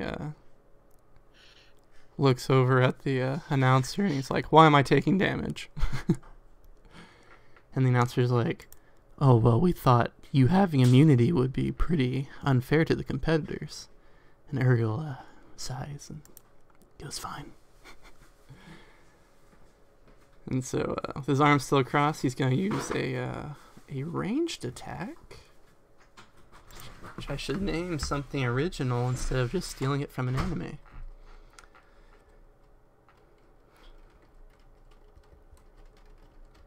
Appear out of a portal and stab you. Alright, so this ranged attack has multi-attack on it, so he's going to be Targeting everybody he can see. Yep, pretty much. It's gonna be a -1, 2, 3, 4, 5. We'll ignore the skeletons. Remember that each one of those multi-attacks would be Yeah, it gets a -1. difficulty to hit. I gotcha. And he's going to all-out attack this. Ooh, shit. For 5. So we'll just call it an even. First one's no penalty. Yeah. Strategy. What do you mean first one's no penalty?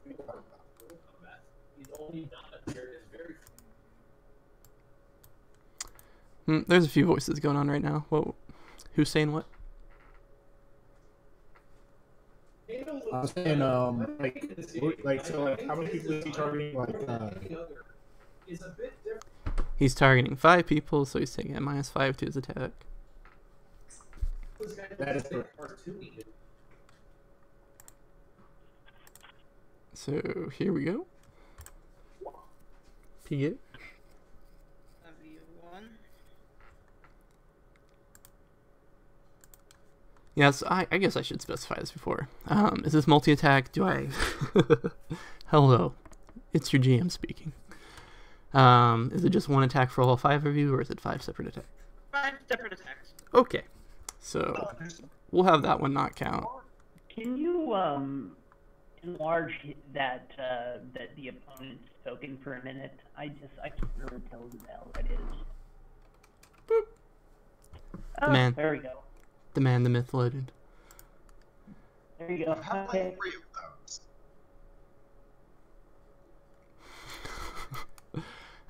So this first attack's going on the Unfamed Knight. This one's on a Lucha Morte. Oh, me then. This one's on Hector Chariot. This one's on Jeffrey Morgan. This one's on Heloise. Rolled a 19 twice. It's a save of 20. So I take 1. I take that. I take that bad.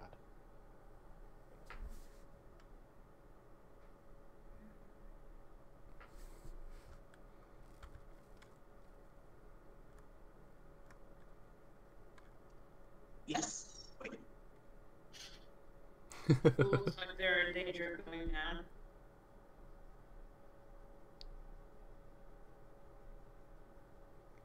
Let's see.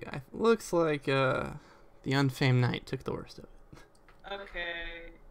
That would be over here. Yes. Okay, so I held after proc, so let's fucking whiplash over here and heal this boy. Heal the boy. Okay. Now, I'd like to chance to anyone who doesn't want to kill me yet. You know what? I could try. Extra effort, let's try and heal you. Damn it. Oh my That's god. 15. That's 15. That's 15. It is a 15 at this point, though. It's the same roll. Yes, so you got healed in your damage. So what actually happened is I just took a sword through the chest, it disappeared, then the 12-year-old boys climbed over and healed me. Yes? It's like I just came out of nowhere after you just got hit in the fucking chest with a sword. Healed you. That was seriously damaged? I failed it by 8. Yeah. And now you're fully healed, so... And I still have movement. So you know what? Fuck it. Hook shot. And we're going to go...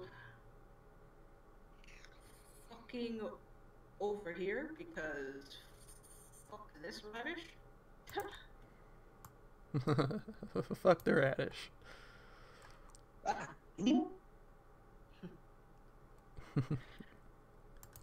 Spectacular. I have to do something, right? Yeah. Would Hector and Heloise make their toughness saves?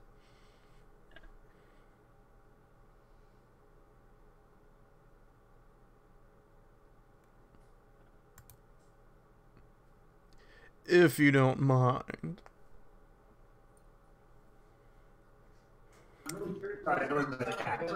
What a man. Just bounces off Hector's manly chest. Yep. Wait, what did you see for this? Did this hurt me at all? No, you're good. Alright. I'm good. Okay, yeah, didn't affect Hector. Alright, can we get that for Heloise?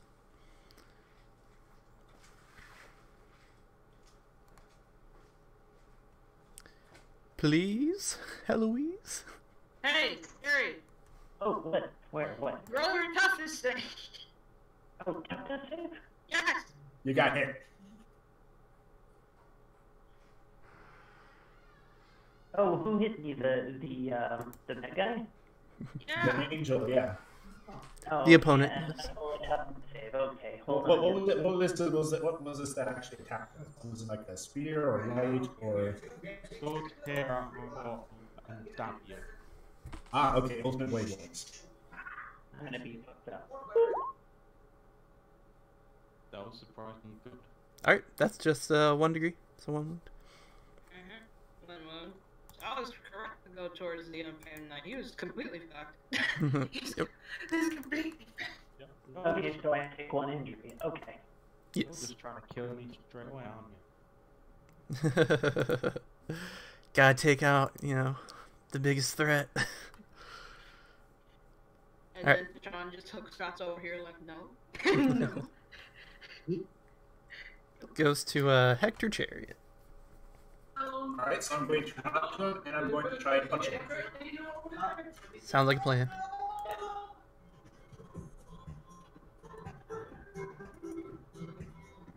Dude, there's a rave going on over there. Yeah, the rave. And I'm going to use the all out attack. Okay.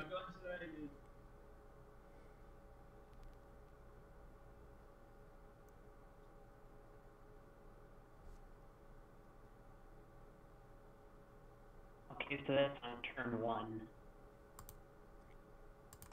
Actually, I'm going to also use power attack. I'm feeling lucky. Okay. Because this guy used all out attack as well, right? Yeah.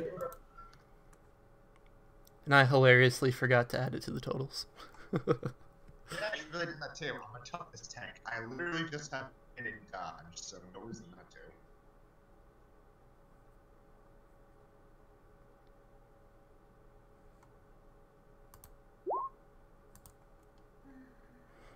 That is unfortunate. Yep. Dang, yeah. Alrighty.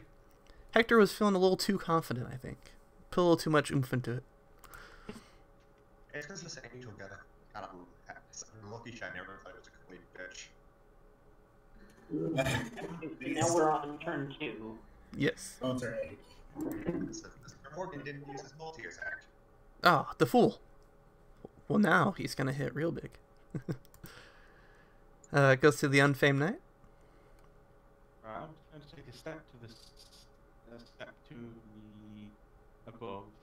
Right now. Uh-huh. Just appear next to him and have take grab an accurate attack with my longsword. Accurate attack, let's go! I'll just put 2 in it, so... Ooh, 26. It's 18 DC. 18? Easy. Watch, he rolls a 1. Oh, he almost rolled it. Oh my god, I'm bad at this game. So that's another 2 degrees. 1 action and -1 to wounds. Let's go. And I'm just going to use my move by action and just move over here. And that's my turn. And like a lightning bolt, he's gone. Now I just want to point out that this entire match, Lucha Muerte is a thinker. He's been planning out his move. I've just been seeing you like measure the distance the entire match. Yes, that is what I've been doing. I have not been playing around with the arrow thing. I have been planning things out meticulously and spot on. That's what I've been doing. Indeed. Yep, that's me. Always 2 steps ahead. All right. Lucha Muerte. Alright, I'm gonna turn it to Sean, but come on, Nino, let's put on a show. And I'm just gonna run out. See what we go here. And I'm gonna full Nelson this dude. Let's go! What the fuck, Marty? Hold on, I'll throw my anchor through him. Alright.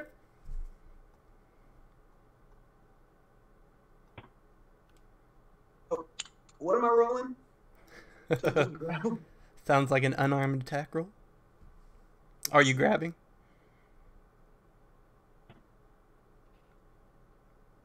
Let's see, are you like trying to grab him or make an unarmed attack?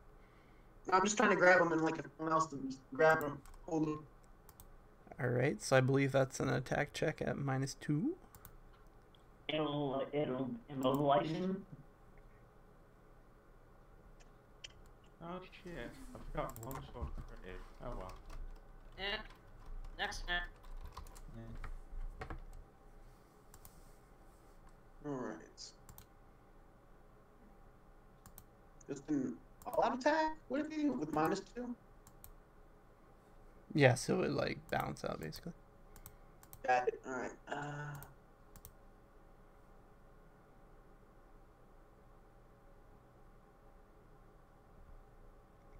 Oh, it's not -2 actually. I apologize. Oh, I'm trying to navigate the character sheet. It's a tad different from what I'm used to. It's all good. Or I may require assistance. Okay, give me a second to... Let's see. Lucha Muerte. Go to character sheet, and then it's on your stats and skills, and it's just a close combat attack. Stats and skills, close combat. Got it. Okay, my bad. It's all good. You have this. You can do this. All right. Lucha! There, Hawk! Well, that happened. Jesus. You can do this. You can do this. Alright, you know. Just calmly, respectfully backhands your hands away. He doesn't even look at you. You try and pull Nelson back, your hands just get slapped away. He screams at the top of his lungs, Lucha, then misses the air next to him. Everybody in the audience is like, Lucha Muerte, no! And it goes to Jeffrey Morgan, the real hero of this story. Do they really like him, or they just really not like the same? They love him. So they call me. Alright, it hits. Are we throwing an accurate attack in there, or a multi-attack? I don't, do I have that? Oh wait, I do have multi-attack, so that would be a +4. You literally just told me you did. Alright, so that adds... You'd be on my 3, so I think that's just a +3. Toughness. Hey, there he goes. Let's see, 25. Okay, for the basic. What's the multi-attack, so? Multi-attack. If the multi-attack beat his parry DC by 1 degree, then it would be a +2. +2. Alright. Your like power behind that's like a full 10, right? I feel like I'm the most effective guy in melee. I'm basically just chipping at him. Yeah, I got him. Most effective. I haven't actually landed hit, but I'm not the most powerful. Let's see. Your anger smash has a. fucking made him pit fail. I said it melee. Keisha's clearly the strongest ranged person. No, I hit him with melee. I have a ridiculous reach. I count it as range. I sliced the boy up. Ridiculous reach. Alright, so I believe he resists that if the strength is 10 and adds +2 to it, so you beat it by 1. Also, just to clarify, if Morgan wins, he's gonna fly you to heaven. Okie doke. Oh my god. It's Gary's turn to act, so if Gary's listening to my voice, Gary may now perform an action. Also, we have to roll for Gary's Skeleton's initiative. Well, have them go on. No. They go on the next Have turn. them go. No, have them go on his turn. Ah, lame. It makes it easier so it doesn't clog up the fucking turn track. I love big turn orders. Alright, what you gotta do? Well, they have the same initiative bonus that Eloise does, so. Okay. Right, that's what I'm saying. Stay on center track. Could you give control over those tokens to me, please? Oh, you'd like that, wouldn't you? Yes, I would. Actually, I kind of would, Chris, yes. Let's see. Hope no one's watching the live stream so they can see me be bad at this. For these skeletons are bent to my will. They do exactly what I tell them to. With what I find. Fine. Alright, boys and girls. Pretend I've never GM'd before. How do I give them control? Let's see.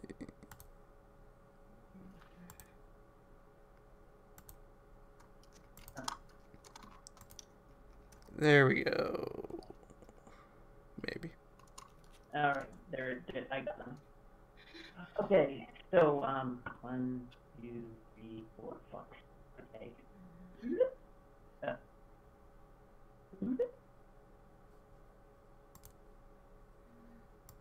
Hey, stop it. Oh, come on. Okay, there we go. And then the one is gonna go 1, 2, 3, 4, 5, 6. Okay. Come on. My mouse is not behaving today. It's all good, man. Could you move him up right next to Buddy? There, hold on. One second, I'm gonna turn you guys up because I've got my headphones off and I don't want to have them on. They fucking hurt my head. Could you move him up 2 squares, please? Sorry, what was that? Can I move what, 2 squares? Oh, I got it. I had him for a moment. There we go. Boop. There he is. And they're both going to swing at Buddy. Sweet. Their swords. And let's see. Oh shit, the skeletons with eyeballs. Huh? I said, oh shit, he brought the skeletons with eyeballs. Skeletons with eyeballs? Look at the models, they have eyeballs. Oh, well, okay. Very spooky. The first one rolls a 19, the second one rolls an 18. Alrighty, they both hit. Okay, they hit with effect value of 3 plus an effect value of 5. One more wound.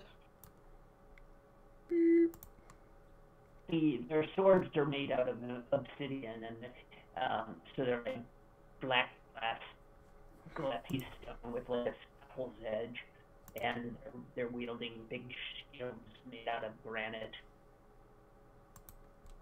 Nice. Goes to Tashawn. Okay, so I'm assuming in all this hullabaloo bullshit of basically Earl getting swarmed by dudes, he probably doesn't notice me, right? Probably not. Okay. Actually, I still have. Oh, that's right. That's right. I Yeah, apologize. Helen still has an action, I bet. My apologies. Yeah. Go him, Gary. Come on, Eloise. Where I want you to. There we go. Boop. And she's going to swing her scythe at Buddy. Okay. And she rolls Nat 20. a 20. Not a nat 20. It's just a 20. It's a constructed 20. A constructed 20. An artificial 20. Yes. Constructed. It, let's see, does... Oh, wait a minute, it's on the equipment tab. Equipment. It does, 3 damage that adds to her strength. So, yeah, it does 3 damage. It's only got an effect value of 3. She's not giving a dang. She doesn't give a damn. Alright. Yeah. Yeah, I didn't think that would really do much. Okay. I've got other things to do next. Okay, so with this, let's lean over a little bit. And start making use that I have fucking ridiculous melee rank. So, all out attack, let's change, boy. Wait, no. I actually want to try and trip them. Oh, can I add one thing? Yeah. When she was running over to him, every step that she takes, like the ground was like coming up and like coating her, so she's like coated in stone. Very nice. Alright, so I am going to try and trip this man with my chain. And I am going to use my athletics. He's going to defend with athletics. Well, not athletics. I'm going to be using my acrobatics. He's going to be defending with acrobatics. Oh, I know what you're doing. Yep, I'm going to try and trip him, make him prone. So, Oh, okay. And actually, that wasn't what I thought you were doing. I thought you were doing an agile feint. no, I'm trying to trip him. So, Okay. does that hit him first? That hits him. Alright. My acrobatics. Damn it. Alright. He has to defend with acrobatics, so let's see if he rolls good or bad. Oh, he almost fucking tripped. Fuck. You came close, dude. You came close. I know. The good thing about improved trip, I don't get tripped. God, you know, this angel is so close to being look like the biggest fucking dude failure ever. And in this case here, we're going to stealth and fucking hookshot away from that. Cause nope. Alrighty. Taking cover. Fighting you is going to be a big exercise in finding you, isn't it? End turn. It goes to him. He still has his arms crossed. He looks pretty annoyed because he He's bleeding. He's like, ugh, mortals. So 61 is a fucking guess. Yeah. He kind of like closes his eyes and goes, hmm. He humps, HMPH. And he activates a. Close range AoE attack, man. Sorry, what was that? Please tell me he has a close range AoE. Oh, he does. It's a AoE affliction. Oh, Jesus. So if everybody would like to make a. How big is that reach of that AoE? It has a, I believe, 25-foot diameter. Okay, yay. Sorry, guys. Wait. Does it hit me? I can't. I don't know how you make the arrow thingies.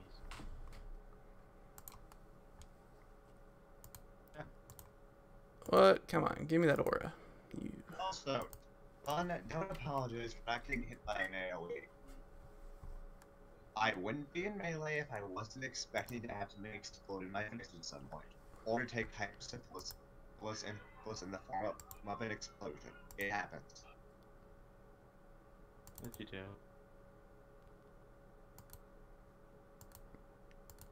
Oh, here we go. Damn it, that for some reason it's not showing the aura I'm trying to put around him. Just draw like a circle. Somewhere.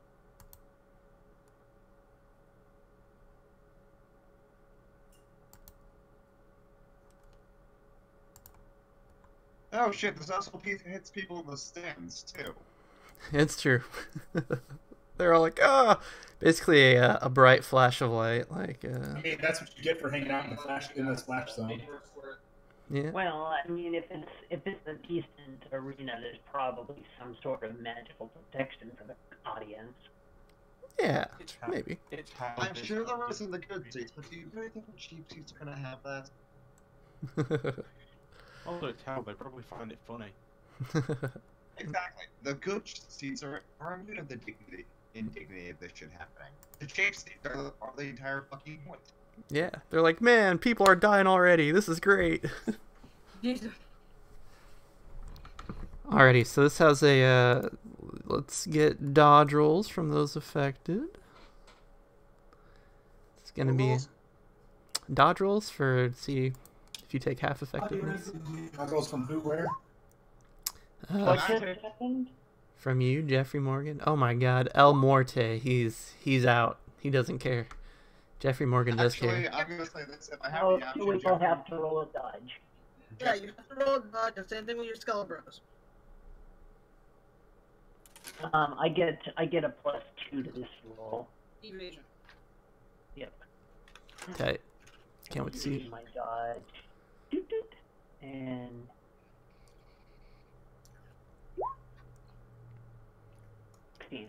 okay.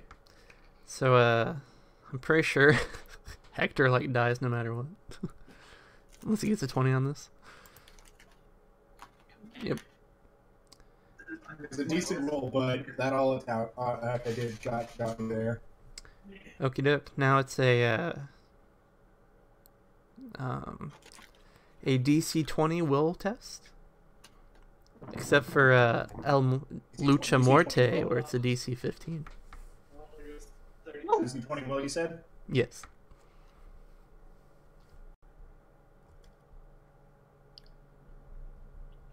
Okay. The first degree is let me look real quick. I'd like to use a lot on this. Okay, go ahead. Alright, Jeffrey Morgan, you are defenseless. does Eloise need to make a will test? Yeah, Yes, she does. Alright, I got 22 then. Okay, you're fine.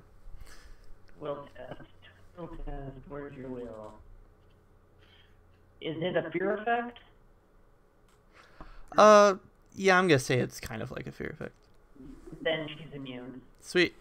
You automatically succeed your roll. Alright, in Lucha Morte, you need to make a roll too, but you just have to beat a 15. Are the skeletons immune to this effect as well? Yeah, they don't have will, I believe. Well, lacking will means that if you don't have an awareness stat, that means you automatically fail will checks. Not unless they have appropriate immunity for it. Oh. Do they, Madam Gravelord? I'm sorry? Do your skeletons have an immunity to fear as well? I have, yeah, I have it all the time. I have Fearless, the advantage Fearless. No, I mean, skeletons. do your skeletons. Do they have immunity to will effects or? Okay, if it's fear effects. If it's not a fear effect, then I don't have that. But we're asking if your summons, the skeletons, have an immunity to fear. Oh, yeah. Hold on, let me verify. Let's see. Come on, skeletons. Where did I get you?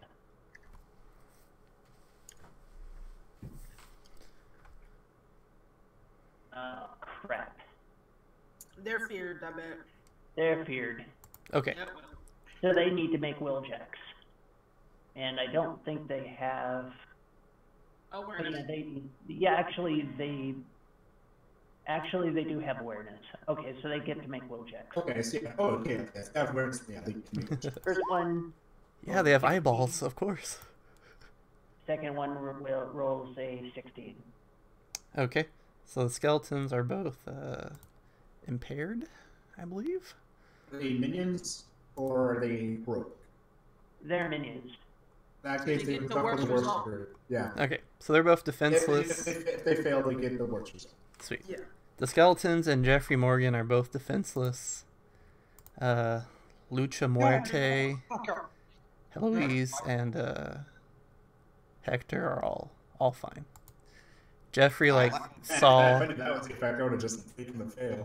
I choose to believe his right eye burns as well, even though it's covered by the patch. That's right. Damn it. I need to fix that. They should be fearless as well. Stupid skeletons. Jeffrey saw all the sins of his life and feels bad about it. All I did was kill a couple members of the Irish mob. It wasn't even that bad. This is the initial test run of this character, so yeah, I'm bound to find a few things that got fucked up, like my He's skeleton. gonna come in multiple times. There's always some like hiccups, things that you missed.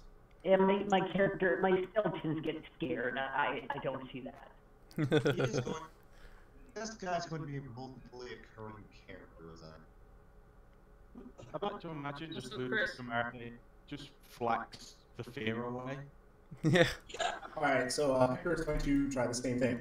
Punch really hard. All right. I hope it goes better.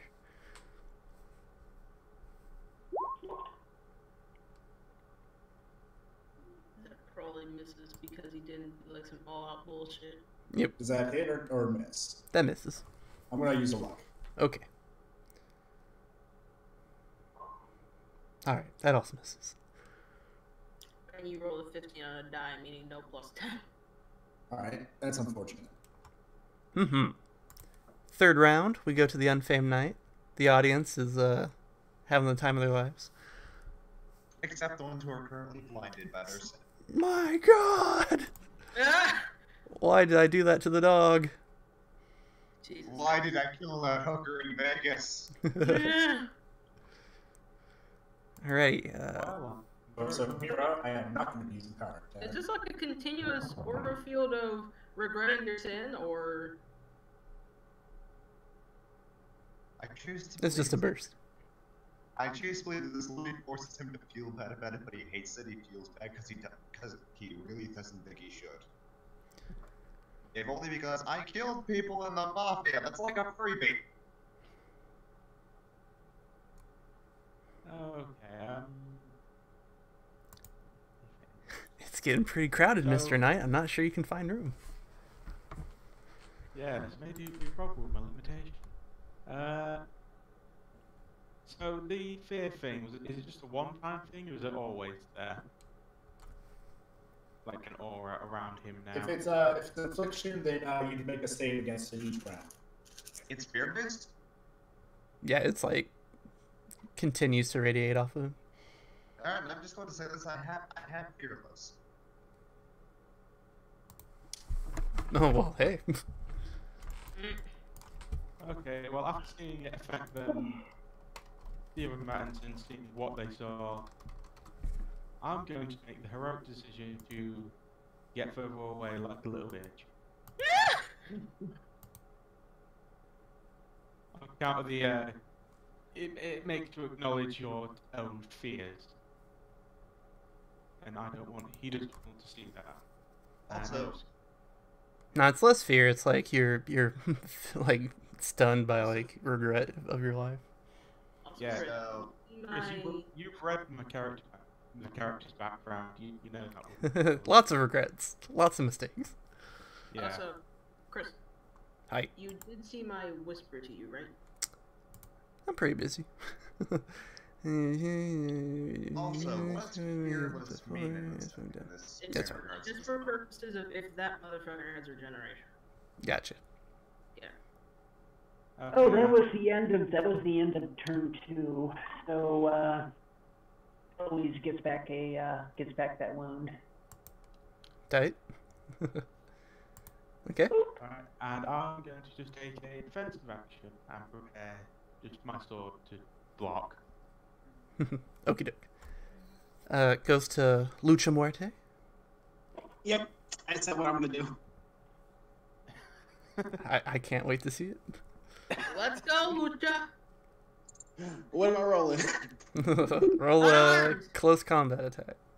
Yeah, Mr. Lucha, show me what you can do.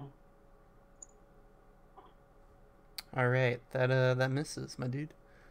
Dang. You'll get him next time, Lucha. Lucha shall never give up. That's right. That's right, man. All right, it's Jeffrey Morgan's turn. Also, I'm just going to ask, since I do have the fearless trait, does that mean I'm still helpless since I failed miserably, or just less so, or what happened? You're immune to fear effects, so you're fine. Yeah, you're not with your dodge and parry at 0. Yeah. You're like, you know what? I love killing people. This angel doesn't know shit. Why did I kill those members of the Irish? They were the Irish mob. Why do I care? Yeah, you were filled with regret for a brief second, and then you realize that you don't actually care. That I shouldn't be regretting this shit. Besides, hell's awesome. I kicked a guy in the garage and stole his shit and got rewarded for it. Can we put Buddy in the middle of one of the squares? Oh, yeah. I don't think this place is gridded. I mean, Mr. Angel person, yeah. So we know exactly where his butt is. Yeah. There we go. Goes to Heloise. Eloise. Eloise will be here. Boop. So yeah, well, she would be then in this square. Heloise, yeah, she's going to summon 2 more skeletons. Tight. So, yeah, I can't make them go on to the. Oh, there's one. Yeah. Bigger skeleton. Oh, small. Structured correctly. That's like the race of giants that lived in North America. Allegedly. They also lived in England for a time.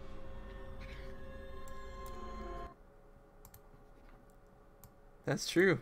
King Aloyd, I think. Yeah, that was before the whole Romans got here. We'll just put them in each one of the squares. There we go. That's better. Oh god, you have an army of skelly men. Listen, this really cool arena came with the downside of it was already gridded. It's hell everywhere built on some sort of graveyard.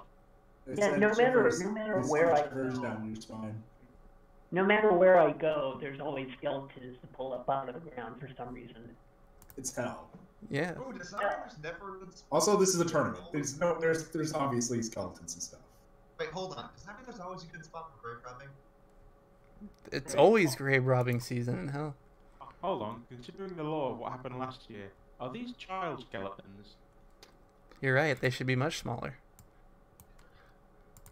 They're tiny. skeletons. Well, I know what Jeffrey's doing. Stop making my skeleton so small. The skeletons of the children that died last time this They're happened. half-orc skeletons. Why did children die last year? They're all Tishon. They all look like Tishon size.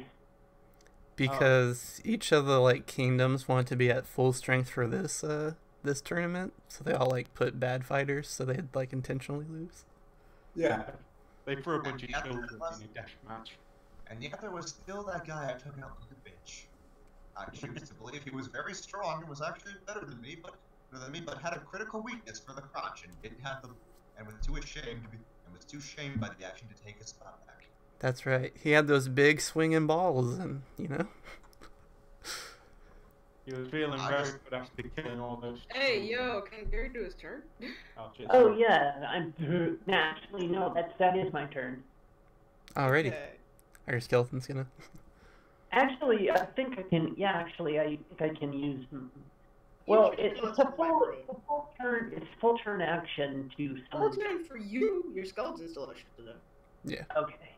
Yeah. Okay, well, your is skeletons are skeleton minions, below? so each skeleton can make one move or one standard. Yeah. That skeleton below is going to attack Buddy. Alrighty. He hits. 22. That's with a damage of 5. So 20 DC. So one Alrighty. wound. And the next one. And this one over here is going to move over there. And those two other ones, they both have summoning sickness. Okay. Okay. So, Sean, we're gonna move up. Is that aura still around or no? Yes. Still around? Well, Nickel and Diamond Buddy. Yes, it's still around. Okay, I had to ask. Submitting this little situation is 25 feet, so it's stop right here. So I'm just literally at the edge of this shit. Okay. Let's It go. has a 25-foot range. Yeah. How many times wounds has this guy taken? Many. It's Fair. okay. That's weird, but whatever. Okay. Okay. I almost wanted to be a dick for 3 seconds, but I realized no, everybody's. Actually, it's better that the skeletons are little itty bitties because that way they don't take up the entire map. Okay. Do it. Be a dick. No, half my team. Do it. It'll A be. third of my team is over here. Do it. It'll be great. Quit being weak. Okay. Come on, child. Do something. We're all going to. Okay, you want me to do something? You want me to do something, right? Yeah. Hit me. Hit me. Sean starts to raise his chain up in the air and swivel it. Fire starts to form from the swiveling air inside. Fire tornado. Freaking fire! And that fire tornado is up in this situation like a cone. Dodge and toughness save. Where? And Fuego. Where's the toughness saves? In Fuego. I'm going to spend a bunch of roll. Where is this positioned? Just everywhere it's cone, Yep. blasting everybody. Gotcha. Where I'm swinging this arrow at, that's the cone. That's my dodge. I just knew. Lucha Muerte one. is my favorite character. I did extra effort on this, so there's a +3, so that was a dodge DC of 18. I made I it. mean, extra effort is +2 to DC. No, I have untapped potential, it adds 3. Oh, okay. Right. Jesus. So, you took a wound, you little Well, bitch. well, okay, so toughness checks? Yeah. Yeah, toughness checks. Those that reached over 18 got half. Those that didn't get full 14 DC for people that had Yeah. gotcha. If I made it, what's my? You may. Okay. I'm gonna write this down for everybody real quick. Yeah. Lucha Muerte's just having a rough time tonight. Yeah. Indeed. The early crowd favorite is taking a beating. Funny thing, I was playing the session the other day of just normal 5e, and I kept rolling that once like consecutively. It was amazing. Yeah. Not high roller, folks.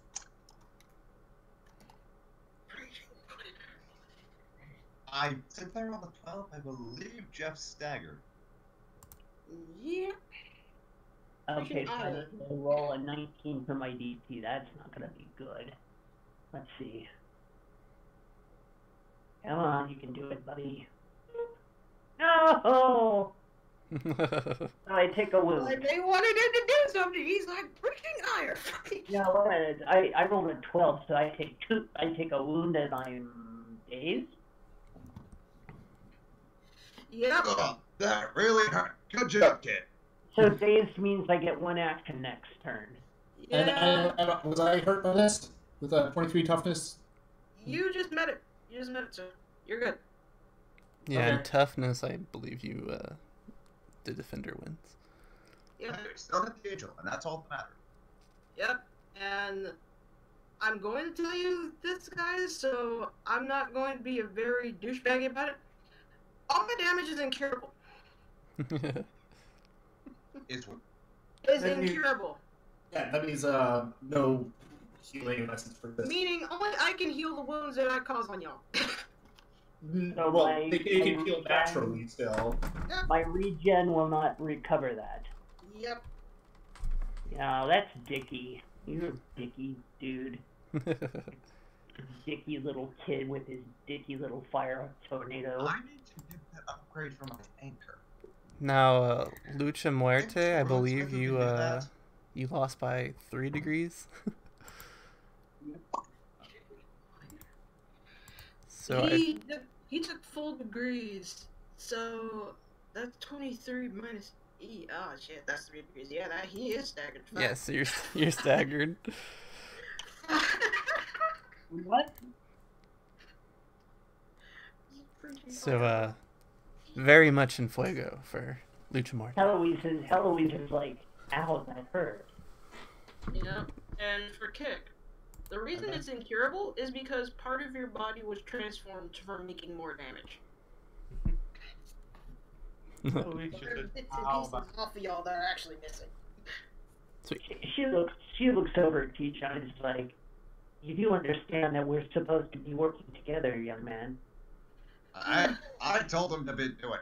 If you want to blame anyone for acting like a jackass, blame me.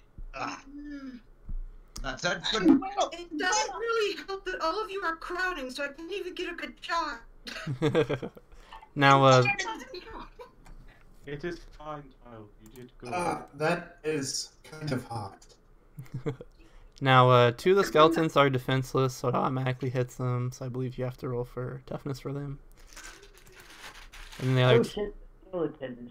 yeah, and then the other 2 The skeletons can do dodge. need to make dodge and toughness checks. Actually, the skeletons go over to the. Oh yeah, the skeletons are immune to fire damage. Oh, that's true. Oh, nice. I even knew that, and I still told you to do it. Alrighty. They're all like, whatever. Yeah. Right. How many wounds does the angel have at this point? Many. Good number. Yeah. Currently have 6 wounds.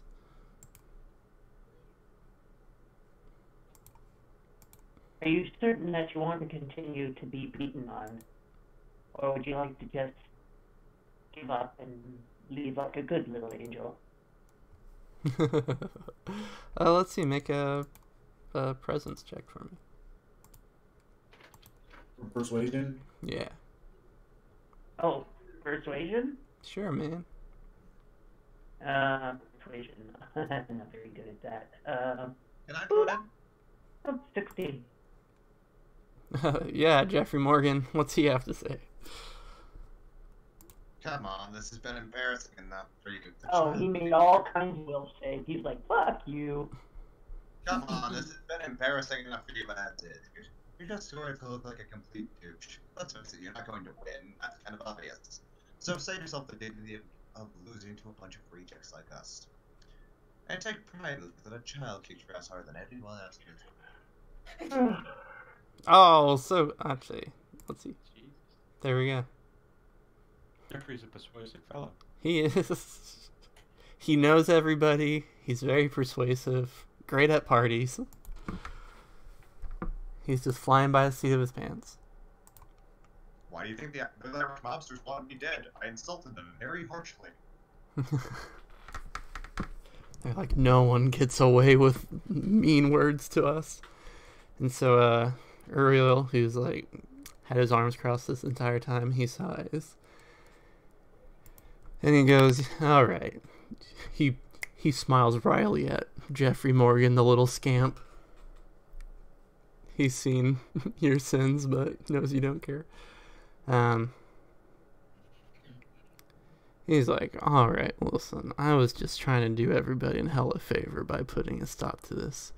But since everyone here seems to be so darn set on throwing themselves into oblivion, I suppose I can take my leave. Yes, we didn't It anyway. is my turn next, right? It's his turn presently. But you go after him. And so let me see. So he's gonna... It's a serious case of mind your own business. Mind your business.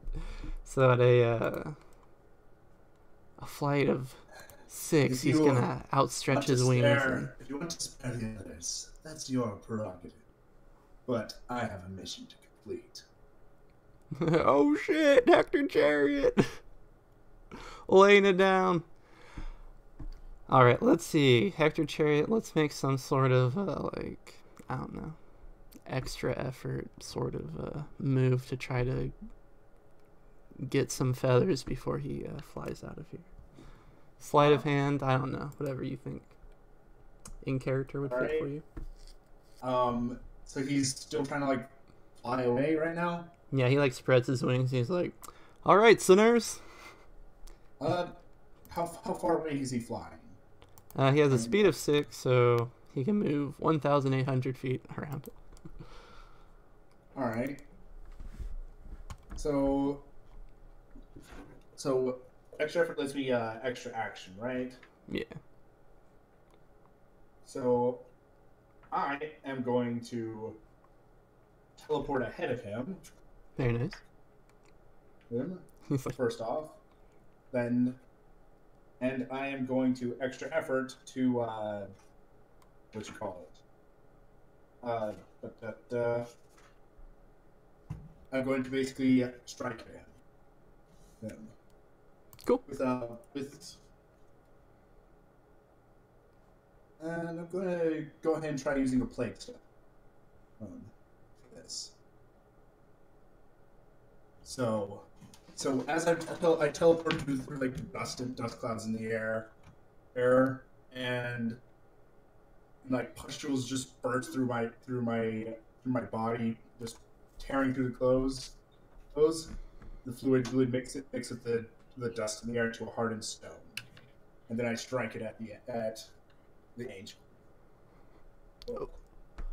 Okie dokie. Yep. Alright, so I'm going to make myself an unarmed attack here. All out attack, not power attacking.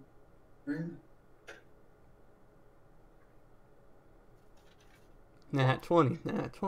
12. Fortunately, a 12 is going to miss there. Alright, that's fine. I'm faster than him anyway. Do you have another use of luck? Sorry, I had a little bit of a deal thing with Geostar that I need to ask him. The plague stone does also have homing 2 on it, so. Oh, that's true. Alrighty, so currently the situation is Jeffrey Morgan has convinced this angel to let you people live in your inequity.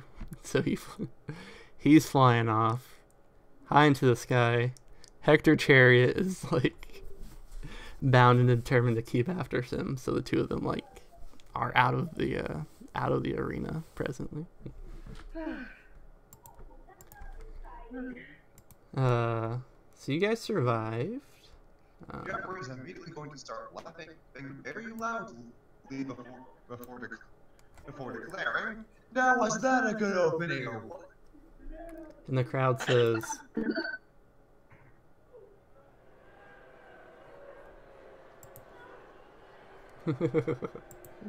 "We wanted to see an angel die."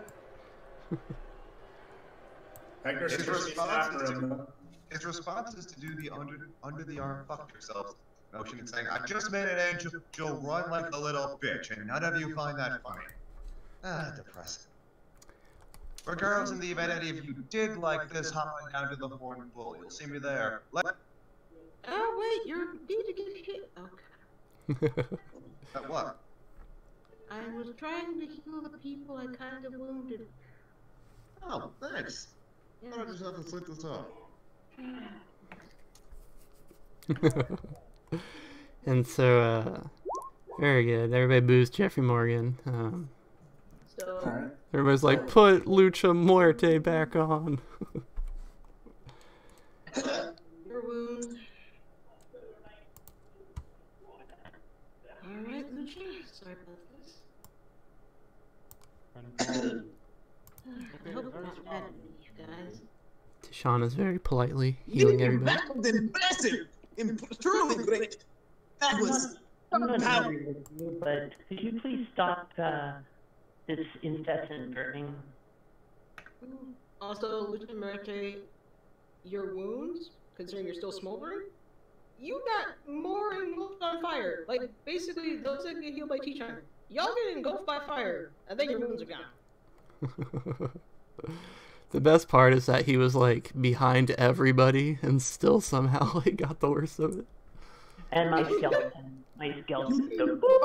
Good precision. Oh, and flavor. Very good. Oh man, can I have your autograph? I wouldn't. But after one more bit, I just need to heal Heloise, and then I'll give you the autograph. Okay? Sweet. I'm gonna pose for the crowd again. Yeah, he's the best. You know what it is? It's because since everybody else was like turning to fire, it like gets hotter the further on it goes. Yeah. And Heloise, you're fully healed too. Thank you very much. Jeffrey basically turned around when he was about to leave, walks up and basically ruffles T-Shine's hair. Good job, dude. My name, yes. Very well done, I wasn't ready for that, but thanks. Come to the one. Let's get you some wine. And so, despite the audience's boos, everybody, heads off to the bullhorn, the horned bull. The opening ceremony complete. I'm still chasing the angel right now. Except for Hector Chariot, who's having a showdown with an angel in the middle of a crater. Which I'll PM you about that. Gabriel. Jeffrey has So we're not rolling that. Nah, we'll work it out. I'm pretty sure like I can catch it in those. So. I mean, if you can outpace him, then. So, which one are you gonna go for? Explain? Prize. Which prize are you gonna get? If you win. I just want to go home. Then I'd go for the wing. Frankly, that's what I want to do, so... I'll tell you what, if I win, I'll take you home. Thank you. And when I win, I'll send you home. Thank you. Yay, everybody's working for the kid. Oh, by the way, if you do win, could you do me a favor and drop me off somewhere in London? I have some Irish mobsters to kill. Okay, just if you die again, I can't really help that.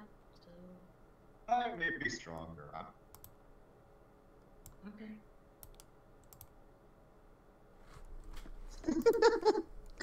Do you have them like throw roses around you or something? Yep. The crowd loves him. And also, guys, I am sorry about kind of, well, using my preaching ire on you guys. Actually, I kind of Anyone can take the flak for that. That should be me. I openly antagonized you to do it, knowing you would hit us all. So, Ben, you're going to... I kind of appreciate it to give me insight into what you can do. It's fine, little one. You did well, and pats you on the head. And the audience loved it! Yes, look at them go! Yeah. One thing that I did promise. Deshaun walks over. You wanted my autograph, yes? Indeed! Any good warrior needs to give his autograph. Where so? I'd just like to whisper to everyone, have you all noticed that Lucha has gotten like 3 times as big? Oh, okay. That's his ego. Yeah, that's his ego. He gets more powerful like the more the crowd cheers for him. He's like Tinkerbell. I love you all! I love you all! I'll be signing all autographs at the Horn Bowl! That's what it's called, the Horn Bowl. The Horn Bull, yeah. Yes, yes it is. Jesus, he's even bigger. And this young man, I'm just going to only lift Tishan up, and this young man is the hero of the hour! Saving the tournament! Oh god. Just curls up quietly. I'm going to put him down and just keep posing for the crowd. And look at Smart curled up quietly and just covers himself in chains and spikes. Like a little porcupine. Little flaming porcupine. I'm just going to look at Lady Heloise and Morgan and just say, are we letting this happen?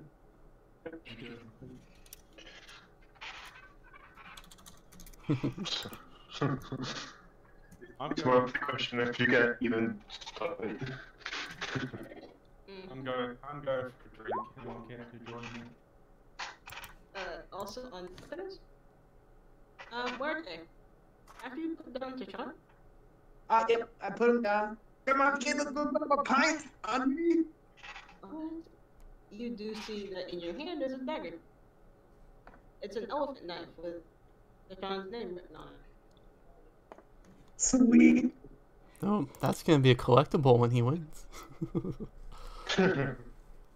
And jumping really scoops. And the immediately scoops T-Shirt up under his arm and onto his shoulder. Alright, let's get going.